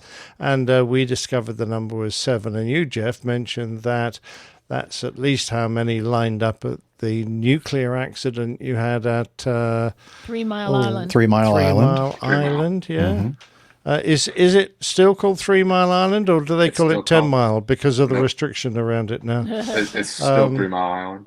Still 3 Mile Island. So we then, because the only nuclear reactor accident I could think of was the one that Homer Simpson had. So I went, right, got to be Homer Simpson involved in this our imaginary accident.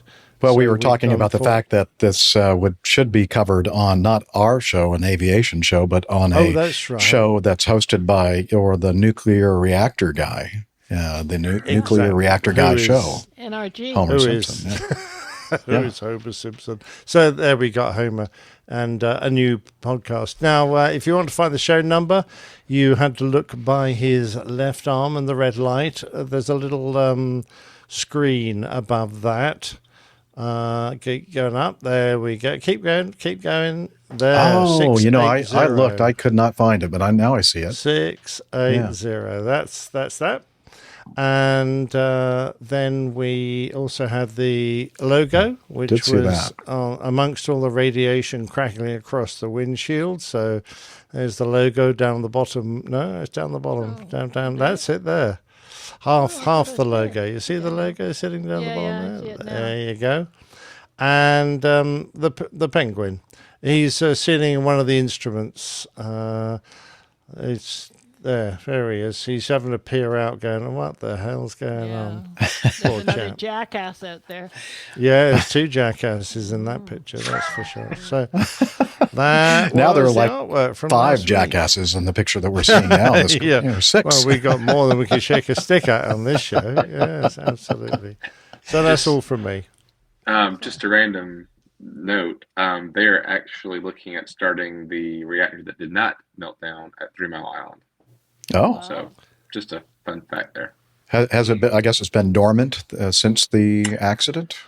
I believe there were 2 reactors there, and they shut down the whole site, and then they're looking at restarting the unused one because they need power for the data centers in the area. So Interesting. Yeah.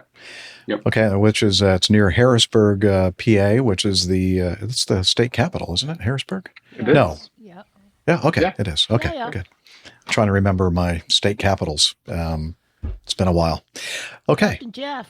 Very good. Oh yeah. So for me, so I went on a road trip. I think I talked about it on the last show that I was going to be heading up to the Ann Arbor, Michigan area because one of the famous or infamous, depending on how you look at it, APG community members up there, Laura Davis, was married this past weekend, and I was invited to attend the rehearsal dinner and also the wedding. And so I decided to drive the RVS up there, and it was a nice trip. I stopped into Lexington on the way up.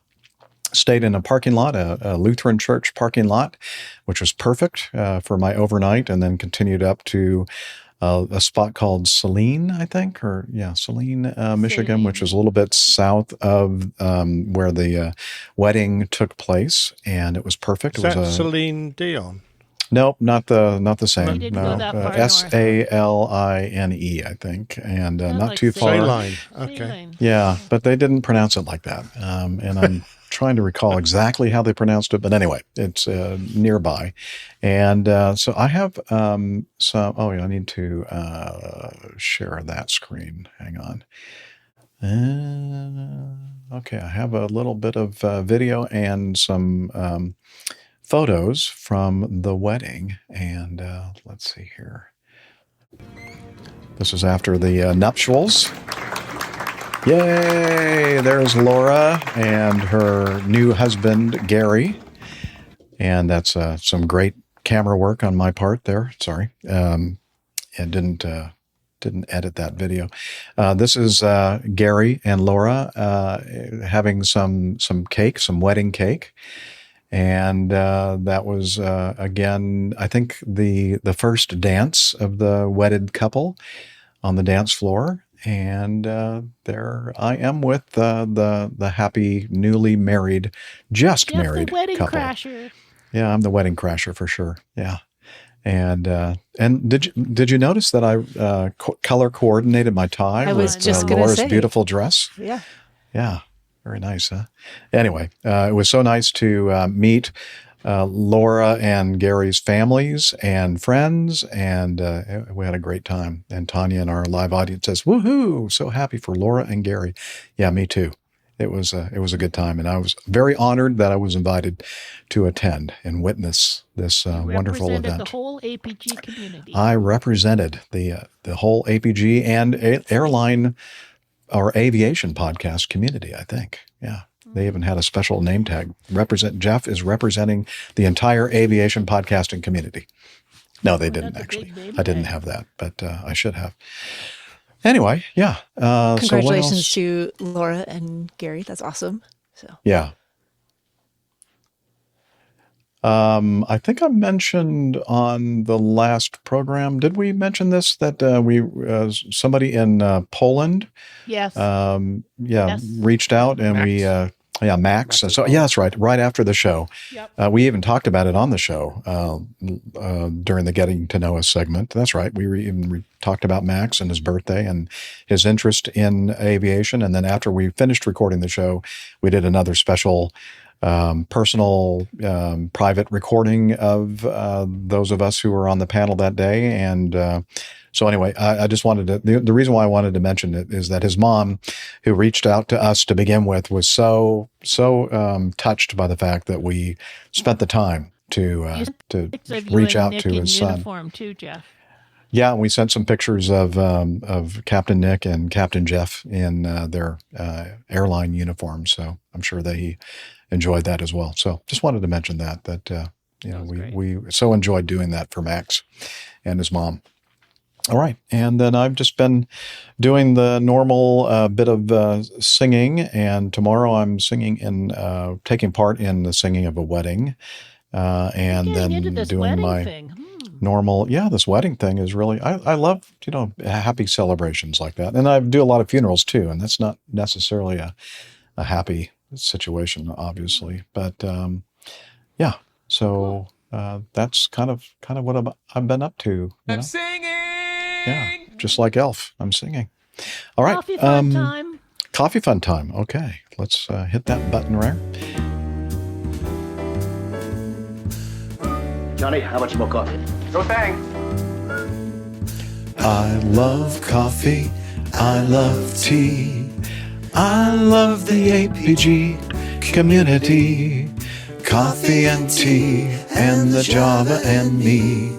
A cup, a cup, a cup, a cup, a cup. Oh yeah, the Coffee Fund. That's your way to support our show financially if you have the resources to do so. A couple of different ways to do that. One is the Coffee Fund Classic method, which has been the longest running way to be part of the Coffee Bar Club.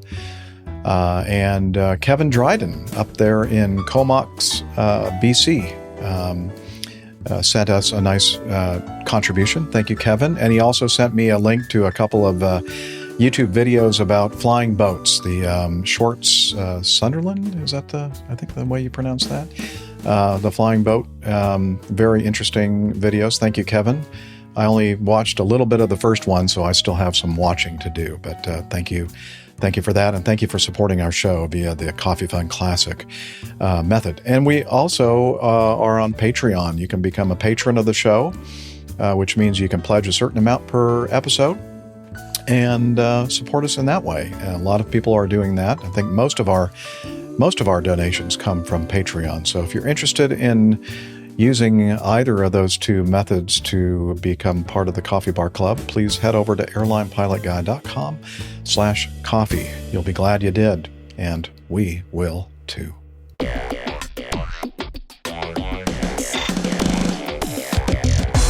Captain, incoming message. All righty, let's start off with the feedback from Grant McHerron. The irony of the 1,500-hour rule. That's the title of his feedback to us. Hi, Jeff, Liz, and the crew. It's rather sad that the biggest irony of the 1,500-hour rule introduced after the Colgan Air crash is that both of the pilots in that crash had well over 1,500 hours each. There were much more important aspects than hours accumulated, yet an arbitrary figure was plucked from somewhere. A doctor and a flashlight may have been involved, he says. Probably. As predicted, we are experiencing the fallout of that threshold limit as would-be pilots select other careers for a variety of reasons, not least of which is the level of funds involved in reaching 1,500 hours. Hope all is well for you folks and that all is well in your worlds. Cheers, Grant. And he's down there in Australia. And we definitely we had a good discussion, I think, about, is the 1,500-hour rule really something that is, important or effective or whatever? And we've talked about the system over there in many other parts of the world, not the U.S., where what is it called? The multi-crew license, I think. Is that what they call that? Dr. or Captain Steffen? Yes, multi-crew license. Multi-crew license. They're using it. My company using it, but they're kind of backed up from this arrangement because at the beginning you have to have, it must be one flow from, you have to be in the flight school, which is registered at the flight training organization from the airline you're going to later fly. And so if you finish with the initial part of the school and then something went wrong, you cannot do anything with that stuff. But what all you have learned, you have to get a qualification course and everything. So I think we are back to the basic or to the same old procedure we had before, but that has nothing to do with flight hours. I mean, when I had about 360 flight hours when I was fully checked out on a 737 as a first officer. So it's the MLS not the MLS, the multi-crew license. It's one way to make it shorter or better, but it's not the way we do in Europe here. Captain Nick can also probably confirm that. Well, it was only really sort of emerging when I came out of the industry, so I don't know much about it, only what I've read, and I don't really have any personal experience of the guys that have been recruited. Most of them went to companies like EasyJet because they were taking pilots of low experience. My airline only took guys of very high experience. All right. Well, thank you, Grant, for putting your thoughts in. Yeah, you're right. The barrier to obtaining that many hours is one of the barriers is financial time and money. And money is a huge outlay to Stephen Ivy. I recall that you were that was kind of a little bit of a struggle for you, right? Getting all those hours, and remind everybody how you did it. Yeah, so I did aerial survey to build my time. I was very fortunate. It took me like 8-9 months to get the time I need, but I already had around 400-ish hours when I went to aerial survey. But the whole thing was going from having a full-time guaranteed paid job to, making minimum wage flying around for however many hours a day you can fly around. So that financial aspect of it, of course, I was single. It was a lot easier. If I was doing it again now with 2 kids and my wife, it'd be impossible. There's no way I'd be it. Yeah, it would not be very possible. I'm seeing now, a lot of people are in these cadet programs and everything, and they're talking about they are failing out of them, and then they'll try to go somewhere else and they won't let them. So now they're stuck with the bill at one place, and then they've either got to go find a regular job or try to find another job instructing or something. And it's a lot to think about, and I don't think anyone enjoys flying around worried about whether or not you're going to be able to have a place to live or food to eat or whatnot. So it's not an easy thing. You got to be very determined to do it, and just have to really evaluate the life choices you want to make with it. Yeah, well, one of our frequent live audience members, live chat room members, and esteemed APG community member, iHall Boxes, he has a solution to this whole problem. It doesn't really cost much at all. I mean, I don't know how much a pen and a logbook costs, but he just took the pen and started writing hours in his logbook. So, okay. At the bank, you can steal the pen. Then he said, they don't put the chains on them anymore because nobody goes in there. he said, I didn't actually. He's making sure that, just in case the lawyers are watching right now. It was a joke. Because he's still flying. It was a joke. He's still flying. Joke. Yeah. Just a joke. No one's ever done that before. No. It's one of the first pillars of my training when I was taught by one of my early instructors said, fly what you want and log what you need. Oh, wow. Now, we don't endorse that here on the APG. We don't endorse that. Okay. Excellent. All right. Well, thank you again, Grant, for sending in the feedback. And we're going to jump to feedback number 10. This from an anonymous. This is from an anonymous or Any Mouse. It says New York Any Mouse, LaGuardia. That's what he said. Okay, so he says this, or he or she, I'm not sure. APG crew. It's been a while since I've sent him feedback, but recent episodes on events at LaGuardia brought back memories of single-handedly causing an LGA, a LaGuardia ground stop. It seems like it happened yesterday. Cue in flashback audio. I didn't get the flashback audio, but you're hearing it now. The harp sound. Oh, listen to that. Isn't that? I was right on that. Okay. I was a CRJ 700/900 captain based at LaGuardia. This was day 4 of a 4-day trip, a flight to LaGuardia, a 2-hour sit for lunch, then a turn to one of the Southeast U.S. airports. Go home day, as we say. My FO was Matt, a really good guy. Oh, he didn't make his FO anonymous. Yeah. Wow. Just call him out. Yeah, he called him out. I don't know. Yeah, Matt, what was his last name? No, he didn't put his last name. Okay, my FO was Matt, a really good guy, a great FO, but man, he had the thickest Boston accent. During my, quote, airport appreciation time at LaGuardia before our last turn, I thought it would be a great idea to have some barbecue. Airport barbecue before flying. In my 50s. Bad idea. Uh-oh. I can kind of see where this is going. Yeah, let's shorten that. Airport barbecue, bad idea. Yeah, that's true. Airport barbecue in I think New we're York, about to find out very how bad. Yeah, very bad idea. And at any age, I think. What's an airport barbecue? I'm sorry to interrupt. Oh, yeah, that's some special American thing also? It's like gas station sushi. The quality. It's not a good idea. It's not good quality. Yeah. Not the best. Yeah, as we'll probably hear shortly. As we were being pushed back, it hit me. I started sweating profusely, and my pallor started to match the color of my pilot shirt, which is white. Matt looked at me and said, "You okay?" I shook my head. "No." "You need to go to the back?" Meaning use the lav. I thought about it for a moment. Could I wait until we were above 10,000 feet? It's LaGuardia. What if there's a long line? Yeah, there's always a long line. I nodded an emphatic yes. As soon as the tug disconnected, I unbuckled my seatbelt and bolted for the back of the aircraft.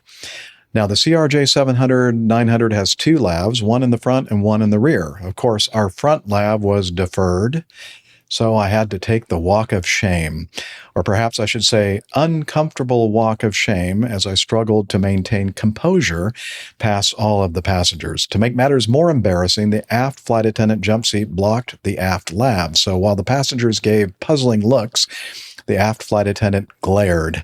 We ate as a crew, and she even asked me at the time, quote, "Barbecue, a good lunch choice before a flight?" Uh-oh. My assurance is that after 24 years of military service, my stomach could handle anything were coming back to haunt me. What followed was a sensory assault on the back rows of the airplane.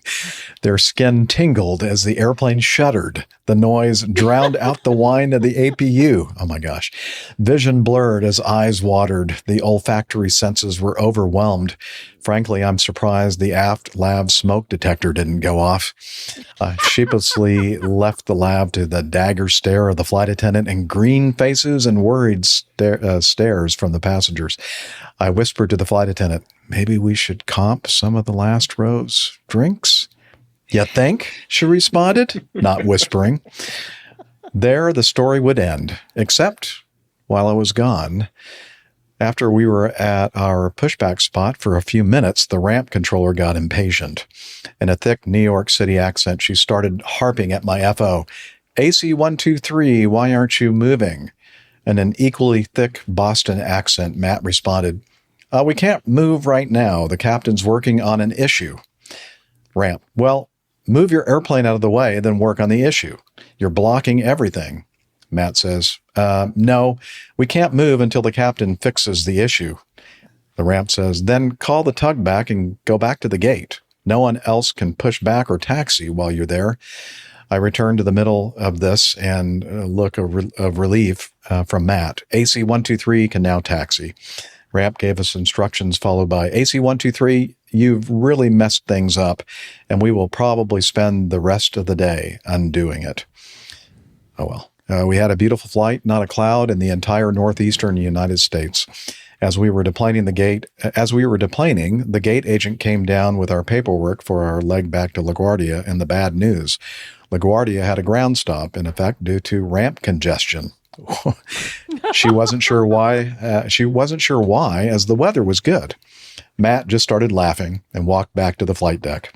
The flight attendants, both commuters, gave me the stink eye.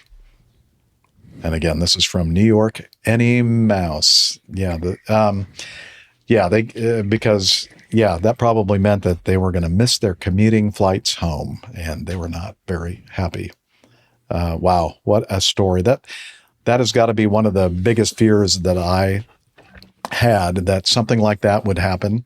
And it kind of reminds me of a story, and I don't know if this is a true story or not, but it also involved a regional jet. And I think that the captain, I think it was a captain, had an issue like this, except that it happened so quickly. He was still in the cockpit, and he had to disrobe, take his clothes off and his underwear, and he took the underwear with the result of this situation and put it under his hat, dirty underwear, and then put the hat on, and then was walking back, had to walk to the very, very back of the airplane to take care of this situation. And I don't know if this is a true story or not, but the story goes that the first officer, as the captain was walking toward the back, made a PA that said that if anybody has any questions about our flight today or about just flying in general, our captain is back in the back and will be happy to answer any questions. Now, it could have been the other way around. Maybe it was the FO that had this issue. I don't know. But anyway, one of the pilots, as the story goes, was stopped several times on the way back with this load of stuff under his hat before he finally was able to do something with it in the back. But again, makes for a good story. I don't know if that's true or not, but makes me cringe. Anybody here on the panel have any kind of experience like this or anything similar or close to? What do you think I haven't got every day? Every day. My lips are sealed. I haven't had that bad. I did get food poisoning when I was doing my phenom type rating, and luckily I had a day off, but I still wasn't great. So I did the initial day one sim pretty nauseated, and that was a mistake. That was not like trying to do a V1 cut. Nauseated, just it wasn't good. That's all I'll say. Were you able to keep everything inside your body? I was. I just focused on the instrument panel. I couldn't actually look up at the screen for the visuals. It was that bad. Wow. The instructor was. I told him before when I was like, I'm going to try, but I don't know if I'll make it. Yeah. And he was understanding, but it wasn't fun. And then I had food poisoning a couple times on the road, but luckily it wasn't actually at the plane. It was at the hotel. So. Metro Doc has the show. Yeah, Metro Doc has a good title for our show today. Airport B-B-Poo. Barbie-Poo. B-B-Poo. It's hard for me to say that. But iHall Boxes also. iHall Boxes says the show art could be a screenshot of this moment where every one of you was grabbing their heads. They were all just like. Well, yeah. Actually, just a week ago, I had a story from a colleague who was, how do you say, getting an airplane. It was somewhere remote where they had to fly a shuttle. I mean, maybe it was, I don't know, Singapore, and they had to fly from Singapore to Kuala Lumpur and back. And they went in the cockpit, and it was so intense, the smell. They thought, where's it from? They found out that this incident must have happened to one of the pilots. I don't say which is or the left or right seat, and they didn't tell anybody. So and the stuff was not in someone's head, but it was still in the trash can from the cockpit. I mean, wrapped in some plastic bag or whatever. So they first had to clean up the cockpit. They had to lay down linen on the seat because one seat was totally, as you say, wasted or whatever we call that. Yeah. The crew rest was messed as well, and they didn't. The previous crew didn't tell the following crew what that they totally wasted the whole cockpit, and it was so bad the smell that they fly under oxygen masks the first 10 minutes because they couldn't stand it. Oh my gosh. Oh, but and they had to clean everything once again. I mean, it was only 1 hour and 1 hour back. Otherwise, they wouldn't have taken the flight. The 12 hours home, they wouldn't have made it in this condition. No. How embarrassing. But I have another question regarding the deferred toilet in the forward toilet. I recall from the MEL, from the minimum hold list, my 737 where I flew, that the forward door can only be deferred as inoperable if the cockpit crew accepts this and if the flight time is under acceptable conditions, so that the situation that one of the crew members has to walk past the passengers to the aft toilet, it's not allowed to do that as an active crew member in flight. So the flight time, I think they didn't say it by the numbers, but it must have been 1 hour, not more. So I wonder where the flight was going. Yeah. I've on the 200, I've had the lav deferred, and it was a 45-minute actual flight time. And we accepted the aircraft. Yeah. But the 200, the lav is in the back, right? It's only got one lav, and it's in the back, right? Yeah. Yeah.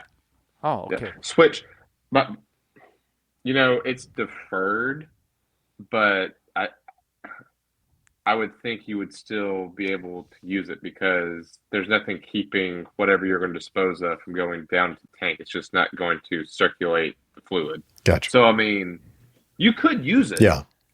But you also have nothing to cover your, evidence. Yeah. Evidence. Yeah. Gotcha. So there's a practical way around it, but if it's written off if it's in the tech log that the forward toilet is inop, you cannot fly more than 1 hour, at least in my comedy. Interesting. That's actually a good rule. This is turning out to be a really crappy show, I have to say. Yeah. Well, I've lost. At least it's not Okay. Is it time now? That's level 6 English. Yeah, but I'm not sure. 6 minus 6, maybe.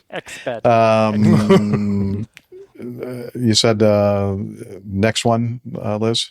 Yeah, Deanna. Oh, it's from Deanna. Okay. Yeah, we remember. That's right. So I think it was the last show we were having a discussion. Deanna was with us in our live chat, and she had mentioned that she had sent some feedback to us earlier that she didn't recall that we had covered. So I think we got it all straightened out. Must have all the photos. I'm sorry, you're breaking up, Liz. What? Lost of all the photos she tried to attach. It didn't send. Oh, okay. The photos didn't send. Okay. So here we go. This is from Deanna Tickle, my trip to Tanzania. This trip was in January and February of this year. I'll try to include fewer photos in each email to see if that will allow it to go through. So I guess we were successful there. So, yeah, it did. All right. Let's see. Now this is, I guess, the feedback from when she originally sent it, right? Yeah. Okay. Yes. I've missed the past few live shows because I've just completed a very exciting travel experience. I spent the past 2.5 weeks in Tanzania volunteering along with other veterinarians, veterinary technicians, and lay people for a project called Mission Rabies. More on the project later, but I also experienced a few travel firsts. I connected through Doha, which was my first experience with that airport. It's a beautiful airport and one of the cleanest I've seen. I had a 6-hour layover in Doha on my way to Tanzania and took advantage of the sleep rooms they offer for rent. For $75, I got a solid 3 hours of sleep, and it was well worth it. 14 hours in an economy class seat on the A350 was decidedly unpleasant, and I got no sleep. The Doha airport sleeping area was approximately the size of a business class seat, but considerably cheaper. It was also my first time flying into the Kilimanjaro airport. The flights home were on 2 of my favorite aircraft, the 787 from JRO to DOH, and the 777 from Doha to JFK, John F. Kennedy. Both were far more comfortable than the A350. Another travel first was almost missing my flight home from JFK to Raleigh-Durham due to a delayed flight and security delays. Thank goodness I have global entry, or I would have missed it. My boarding pass was printed by Qatar, and I didn't realize that meant I couldn't use TSA pre-check, so I had to go through the regular security with all the commoners, she put in quotes. I channeled Dr. Steph and ran to my gate, arriving minutes before it closed. Thought I certainly didn't run as fast or as gracefully as Dr. Steph. But on to the important stuff. Mission Rabies is a project with a goal of reducing the 60,000 human deaths from rabies each year. Wow, that's a lot, more than I thought would be from rabies. 60,000 human deaths each year. Most of these are in Africa and Asia, and most are due to dog bites. About 40% are children. Due to lack of widespread vaccination of dogs, the disease is endemic in the species in these countries, unlike in more developed countries where dogs are routinely vaccinated. My project was in Tanzania, but they also happen in Asia and other African counties or countries. Local teams work year-round on smaller vaccine efforts and work with us during the 2 weeks on a massive vaccine project. The local groups also educate school children about dog safety and rabies prevention. Part of our time was spent at static locations where people came to us, and part of it was in the field hours from our base. It was an incredible project, and Tanzania is beautiful. The people are warm and welcoming, and the fresh fruit is plentiful. We also had an opportunity for a 2-day safari during a break at the end of the first week. I'd be willing to accept Coffee Fund cadre donations for an upgrade to business class seat next time I go back. Okay. Do we have any funds in there for so would we. business class seat for? Oh, they're telling me no. Okay. Sorry. Let's see. Our estimated numbers. Prior to our arrival, local teams were busy with educational campaigns for 36,000 children. 7,195 dogs were vaccinated by us. 854 cats. A separate team of volunteers sterilized 404 dogs and 5 cats. Local survey teams followed up after our vaccination programs in each area, and there was an average of 75% vaccination rate in dogs throughout multiple villages. 70% is the target rate for preventing disease the disease spread among dogs. So excellent. So they accomplished their mission of 70%. They got 75% vaccination rate. Wow. It just shows you how much smarter cats are than dogs. It's not getting caught. Yeah, well, that's one way to look at it. Let's see. There's Deanna. There's Deanna right there with her safari hat on. Yeah, that's cool. I've been showing all the pictures while you were talking, so okay. They'll be in the show Excellent. notes. So we'll have all these photos that Deanna sent in our show notes, so you can follow along when you're listening to me read her feedback, and that's awesome. So I'm glad that we finally got a chance to cover your feedback, Deanna. Yeah. Anything else to say? Well, we're at the 2-hour mark now, so it's up to you if you want to go on. Okay. We are at the 2-hour mark of our show. Do we want to go ahead and end it, I think Nick probably crew? wants to go Or do we want to do one or two more? I think we'll just. We got a couple of Ted's friends in the chat. Oh, if we had okay. time. Why don't we do Ted's feedback then? What number is that? 13. 13? Okay. 13, yeah. Absolutely. Okay, great. This feedback and will probably be our last for today's show. This is some audio feedback sent in from Tedder. Is that really his nickname? Tedder? That's one of his monikers. One of his monikers. Okay. From Ted Timmons, In-Flight Medical, my story. Okay, so let's hear from Ted. I got to meet Ted for the first time at Oshkosh this year, and that was he's a great guy, and also a fellow aviation podcaster. So let's hear what Ted has to say in his audio feedback. Hey, I was listening to APG 680 and an in-flight medical story was mentioned. My friend Lord Alpha Juliet said that you might like hearing my story from the other side of the cockpit barrier. Almost exactly 10 years ago, I was flying across the Pacific on that Atlanta-based airline. My then wife, Dr. Ms. Tedder, had just decided to stop practicing medicine and was joining me on an already planned trip. Anyhow, naturally, a little ways into the 10-hour flight, we heard the "if there's a doctor on board" message. She slumped down in her seat, being less than 24 hours removed from a big decision. But nobody else qualified was on board, so eventually she made her doctorly presence known. The passenger was in the middle seats near the back of the twin-aisle plane, so full cattle class seating. They'd passed out, like what fainting goats do, I guess. She evaluated him to decide if it was critical or not. She decided he was okay, so the flight continued. She checked in on him maybe 2 times over the remaining 6 or 7 hours of the flight. I just got the benefits of that. The flight attendants were very friendly for the rest of the trip. I wanted coffee when everyone else was sleeping. I went to the back galley, and they wouldn't let me take their coffee, but brewed me fresh airline gallery coffee. After the flight, they gave her some flight credits, but I think it was only about $200 or $300 for a future Atlanta-based carrier flight. She's now ex-Ms. Dr. Tedder. I have the Dr. Cat tattoo and the divorce. She has the leftover medical debt and the smart brain. Now that I'm flying, I wonder what was happening in the cockpit. Would you have already talked to your medical consultants on the ground? Was the co-pilot putting a backup route into the FMS for diversion? At this point, I consider myself a friend of the show. I'm a friend of Lord Alpha Juliet. I've been in the RVS, and I've been bullied by RJ. By the rule of 3, that counts. Yeah. Yep. You are definitely part of our APG crew.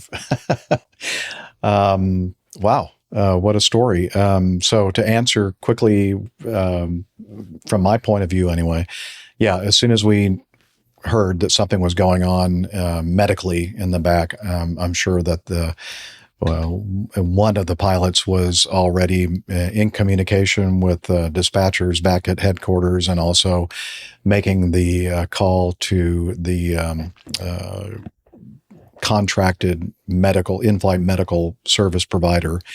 What do they call it? We called it MedFlight or something like that. We've changed providers. I think it's MedAir or MedLink. MedLink maybe. Yeah, that sounds familiar. Yeah, ours was MedLink. Yeah.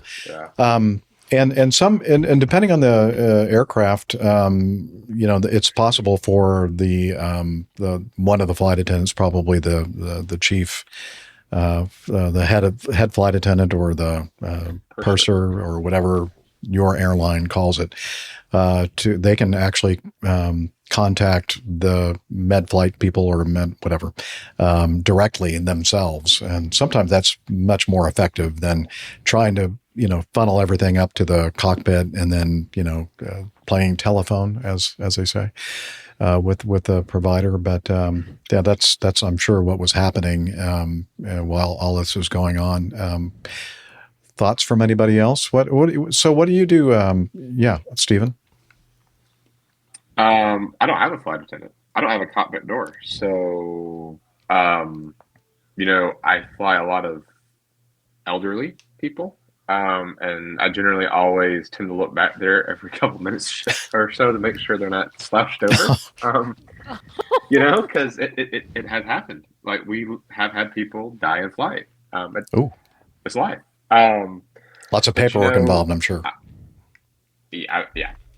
But we have the same medical kit that the airlines do on board. We have an AED on the Challenger, so we're capable of doing it. But what I don't have is I'm not able to talk to my company via my FMS, like ACARS. So I have to rely on my Wi-Fi to be able to make a connection on like with MedLink or talk to the company, or I've got to find the air to ground frequency and get a phone patch to be able to do it.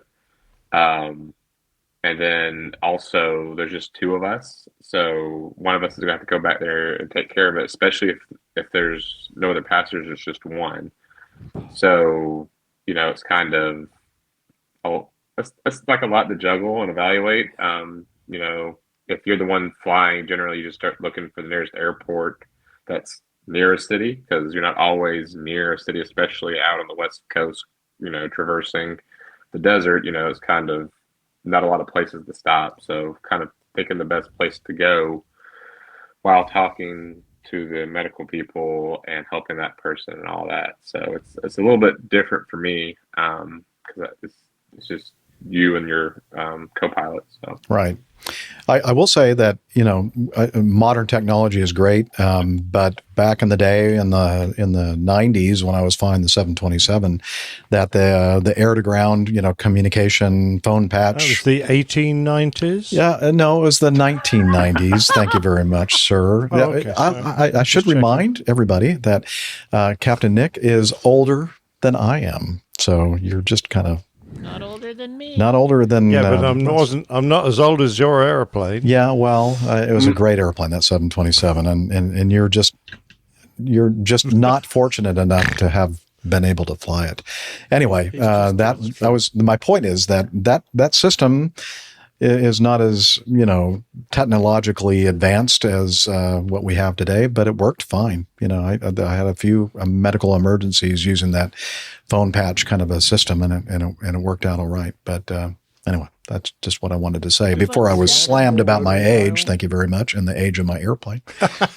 Oh well. Did you have a full rotary dial in the airplane, or did it actually? Yeah, no, we just had a crank thing. We had Oh, talk to the and operator. Operator, could you get me the dispatcher, please? Jeff had to use his shoe. My shoe phone. There we go. I hope you guys are having fun. Yeah, I really do. What about Captain Steffen? Captain Steffen, how about yourself? Anything to relate to this? I mean, short range flying is, you have, at least in Europe, there's always airports everywhere. I mean, you kind of go down where a bigger airport is, so you land there if you have a medical problem. But long haul is a different thing. So I think Captain Dick can confirm that when you're flying along, you're constantly watching which airport is available for a diversion. But it's not necessarily the airport which is good for a diversion with a sick passenger. Not technically, I mean, for the airplane to land there, but more, does this airport has the right facility to help these passengers? So that's why basically with the MedLink where you're referring to is coming in very handy. They tell you what they cannot command you to go to that airport, but they only can recommend. If you have a passenger which has a stroke, you better go there. If you have a passenger who has a heart attack, you better go to this other place, whatever. So that was very handy. My personal experience with in the 380 with a sick passenger was that we were flying from Frankfurt to Houston, and there was one passenger who was coming in a wheelchair in a very, very last minute, very, very stressed. Apparently, he wanted to go to Houston because there's maybe you can confirm that a lot of heart specialists there, a lot of well, he should have taken one earlier flight because his heart, starts. It was apparently a bit stressful, the trip to Frankfurt to the airport, and I had the first break on the flight. We had nice breaks in the airplane, go to the bunk and have a sleep or rest. So I had the first break, and it was 2.5 hours or so. And after 1 hour, the co-pilots start to ring me up, and I already noticed some traffic in front of the door. There was a lot of going on, cockpit in, cockpit out, and they told me, hey, we have a sick passenger. I think you come better into the cockpit. So I got up, I went in the cockpit, and then there was a doctor in the cockpit on the flight to the States, and I said, why? I started like, because it's forbidden to take any passenger in the cockpit. But well, my two first officers, one senior first officer, actually they did the right thing. It was an elderly lady, very experienced. She was that high, not very, she was no danger at all, and she was holding the phone and was talking directly to the meddling guy, and they were discussing the values of the passengers back and forth. And half hour later, I was in Keflavik. Wow. Good for you. Very good. Oh, 45 minutes later. Yeah, what a great story. Yeah. And, in a situation like, we talk about that a lot on the show, that, when you have an extraordinary situation, captain's emergency authority or pilot's emergency authority just basically trumps everything, right? Yeah. So, wow. Yes, I was in Reykjavik. Did you have a nice time there in Keflavik, or did? 2.5 hours till they filled up the remaining 60 tons, and the block time was 18 hours and 36 minutes. The block time. Oh, so you had to keep flying that day. Oh, you earned your pay then. Well wow. Well, yeah, But it was. Nick, I beg your pardon? Oh, no, okay. go ahead. Mm-hmm. All right. Yeah, on our aircraft, we had a pretty sophisticated system because the company really didn't want us to divert unless it was absolutely necessary. So in order to make that assessment, the cabin crew had this box of tricks which they would put on the floor beside the sick passenger, plug into the seat. It would connect to the aircraft's Wi-Fi. They would have a camera on a headset. They would be able to speak directly to a doctor. The camera would show the doctor what was going on. The pulse oxy and the ECG sensors would be on the patient. The doctor got those readouts directly. They got blood pressure and pulse and everything else that the doctors wanted. So the doctors back at, I think it was Chicago or somewhere, were meddling. Or Pittsburgh, maybe? Somewhere like University of Pittsburgh. Could be. Yeah. There's so many countries, cities in America. So it could have been any of them. Yeah. They could make a pretty detailed assessment and give us advice on whether to go. In fact, we would take their advice over and above a medical volunteer because, you really don't know the experience of a qualified medical volunteer who's come forward. They might actually be someone who does postmortems. They were originally did doctor training, but they may not be up to date with the advice from the expert on the ground. We were also told the same thing, Captain Nick, that takes precedence over whatever doctor or medical authority that you have on board your aircraft, because they have been trained to understand all the physiological aspects of being in flight and altitude and everything else. So, yeah, that was the same kind of instructions we had. Yeah. You can make pretty good decisions. In fact, a lot of the time, the patient got better and more immediate care on the aircraft than they would if they landed at some quiet town where they had to get an ambulance and it would take half an hour for the ambulance to arrive and then drive out into the countryside to find a hospital. That could be a nightmare, whereas we had really good facilities on board. So what you just described was exactly the way it was in the 727. Yeah. Just kidding. Yeah, except in those days you just had a stethoscope and an old glass syringe. Yeah. I thought that was the aft stair was for. Yeah, this was like just open it up and like push them out. Yeah. Problem solved. Yes. Nice one. Very good. Okay. Well, great. Thank you so much, everybody, for sending in your feedback. I'd also like to especially thank Captain Steffen and Captain Ivy. They were able to join us today on relatively short notice, and we do appreciate their presence and their input. And as always, we like to point you to our website, airlinepilotguy.com, where you can find information about the crew. And guess what, AJ? You're on the website. So, Good man. yeah, so I actually did update it. It's not completely updated, but we're making progress with that. So, anyways, now finally my checks will start coming through. yeah, well, we'll be working on that. We're still working on that system. Something's wrong with that payment system. Sorry. We're also on social media.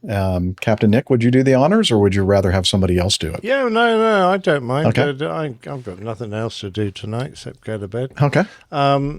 If you're a fan of Facebook, and there aren't very many out there, I don't think. There's only a few. You can find us at Facebook if you search for Airline Pilot Guy, all one word. If you're an X-fan, I don't mean an X-fan of the show. I mean a fan of X. We're at APG Crew. On the Instagram, we're again instagram.com/APG Crew. And if you want to see this smelly sausage and there's likely to be smelly sausages in the artwork, I suspect. If you want to see the smelly sausage being made, you can find this recording on youtube.com/Airline Pilot Guy. Again, all one word. Just to be sure that people understand, we do not have the smell-o-vision technology yet. So the smelly part, we're getting it's still coming. Yeah, you don't have to worry about it. Yeah, you're going to be okay. That's what she said. In your shower. Yeah, well, okay. Wait, let's see. Oh yeah, I hear the water. Let's see if Hillel can. Hey, Hillel, can you tell us about Slack? Okay, but I'm dripping wet.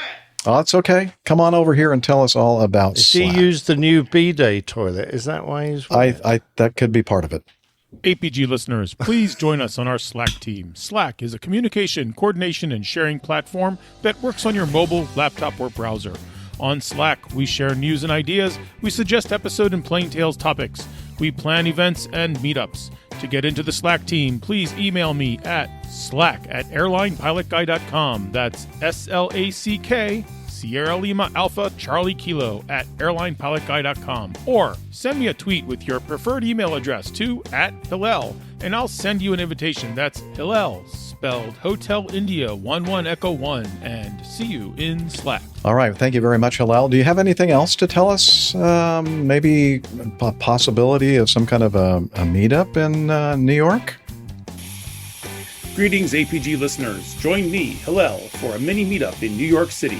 Jeff's letting me out of the shower so I can meet up with you on Saturday evening, November 15th at a location in the Upper West Side. Meet up with me and other community members, including Mailman Dave Abbey and Tanya Wyman, and if he can get out of the studio, Radio Roger. The location and RSVP are in the show notes and on, you guessed it, Slack. So remember to RSVP, and until then, see you in Slack. Thanks a lot, Hillel. All right. So we, as he just mentioned, we'll have that information in our show notes. I meant to talk about this during the Getting to Know Us segment and didn't think about it until just now. And so he said a location to be announced, but it looks like they've come up with the location now, the Dublin House on 225 West 79th Street in New York City. Again, that's Saturday, November 15th at 7 p.m. And if you look in the show notes there is an email address to email Tanya as far as, whether you're going to be able to attend this meetup in New York City. And maybe, I don't know, maybe I can head up that way and join everybody. I don't know. Why not? Yeah, depending on whether I'm in town or not, we'll see. Okay. Again, information about the meetup next month on the 15th. We'll cover this in the next few episodes leading up to this as well. So thank you very much, Tanya and Hillel, and Radio Roger and whoever else is going to be there for doing this. It's going to be a lot of fun. All right. And we'd also like to thank our producer, Liz, who's joined us in the big screen. Thanks, Liz. Hello, Well done. Liz. Liz, good job. Thank you so much for all the hard work. My pleasure. And thank you again to Steve and Ivy and Steffen for being able to join our show today. Thank you. And yeah, great to see you guys. Yeah. And thank you again also to Nigel, Hong Kong Nigel, for sending us the audio feedback and his... Don't do that. Let it get big-headed. Oh, okay. Well, never mind. Just I'll edit that out in post. So, yeah. Anyway, so with that, we're going to go ahead and say, wishing you all clear skies, unlimited visibility, and tailwinds. Take care and God bless. Just half an hour. Thank you. You're welcome. See you next time. Yeah, he's up in the sky. It's the airline pilot guy. Good day.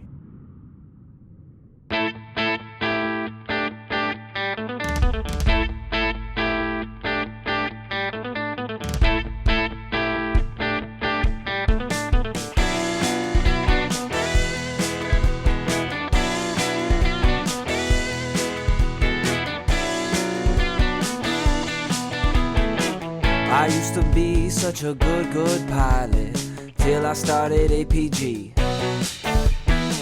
I opened doors for little old ladies. I helped them to their seats.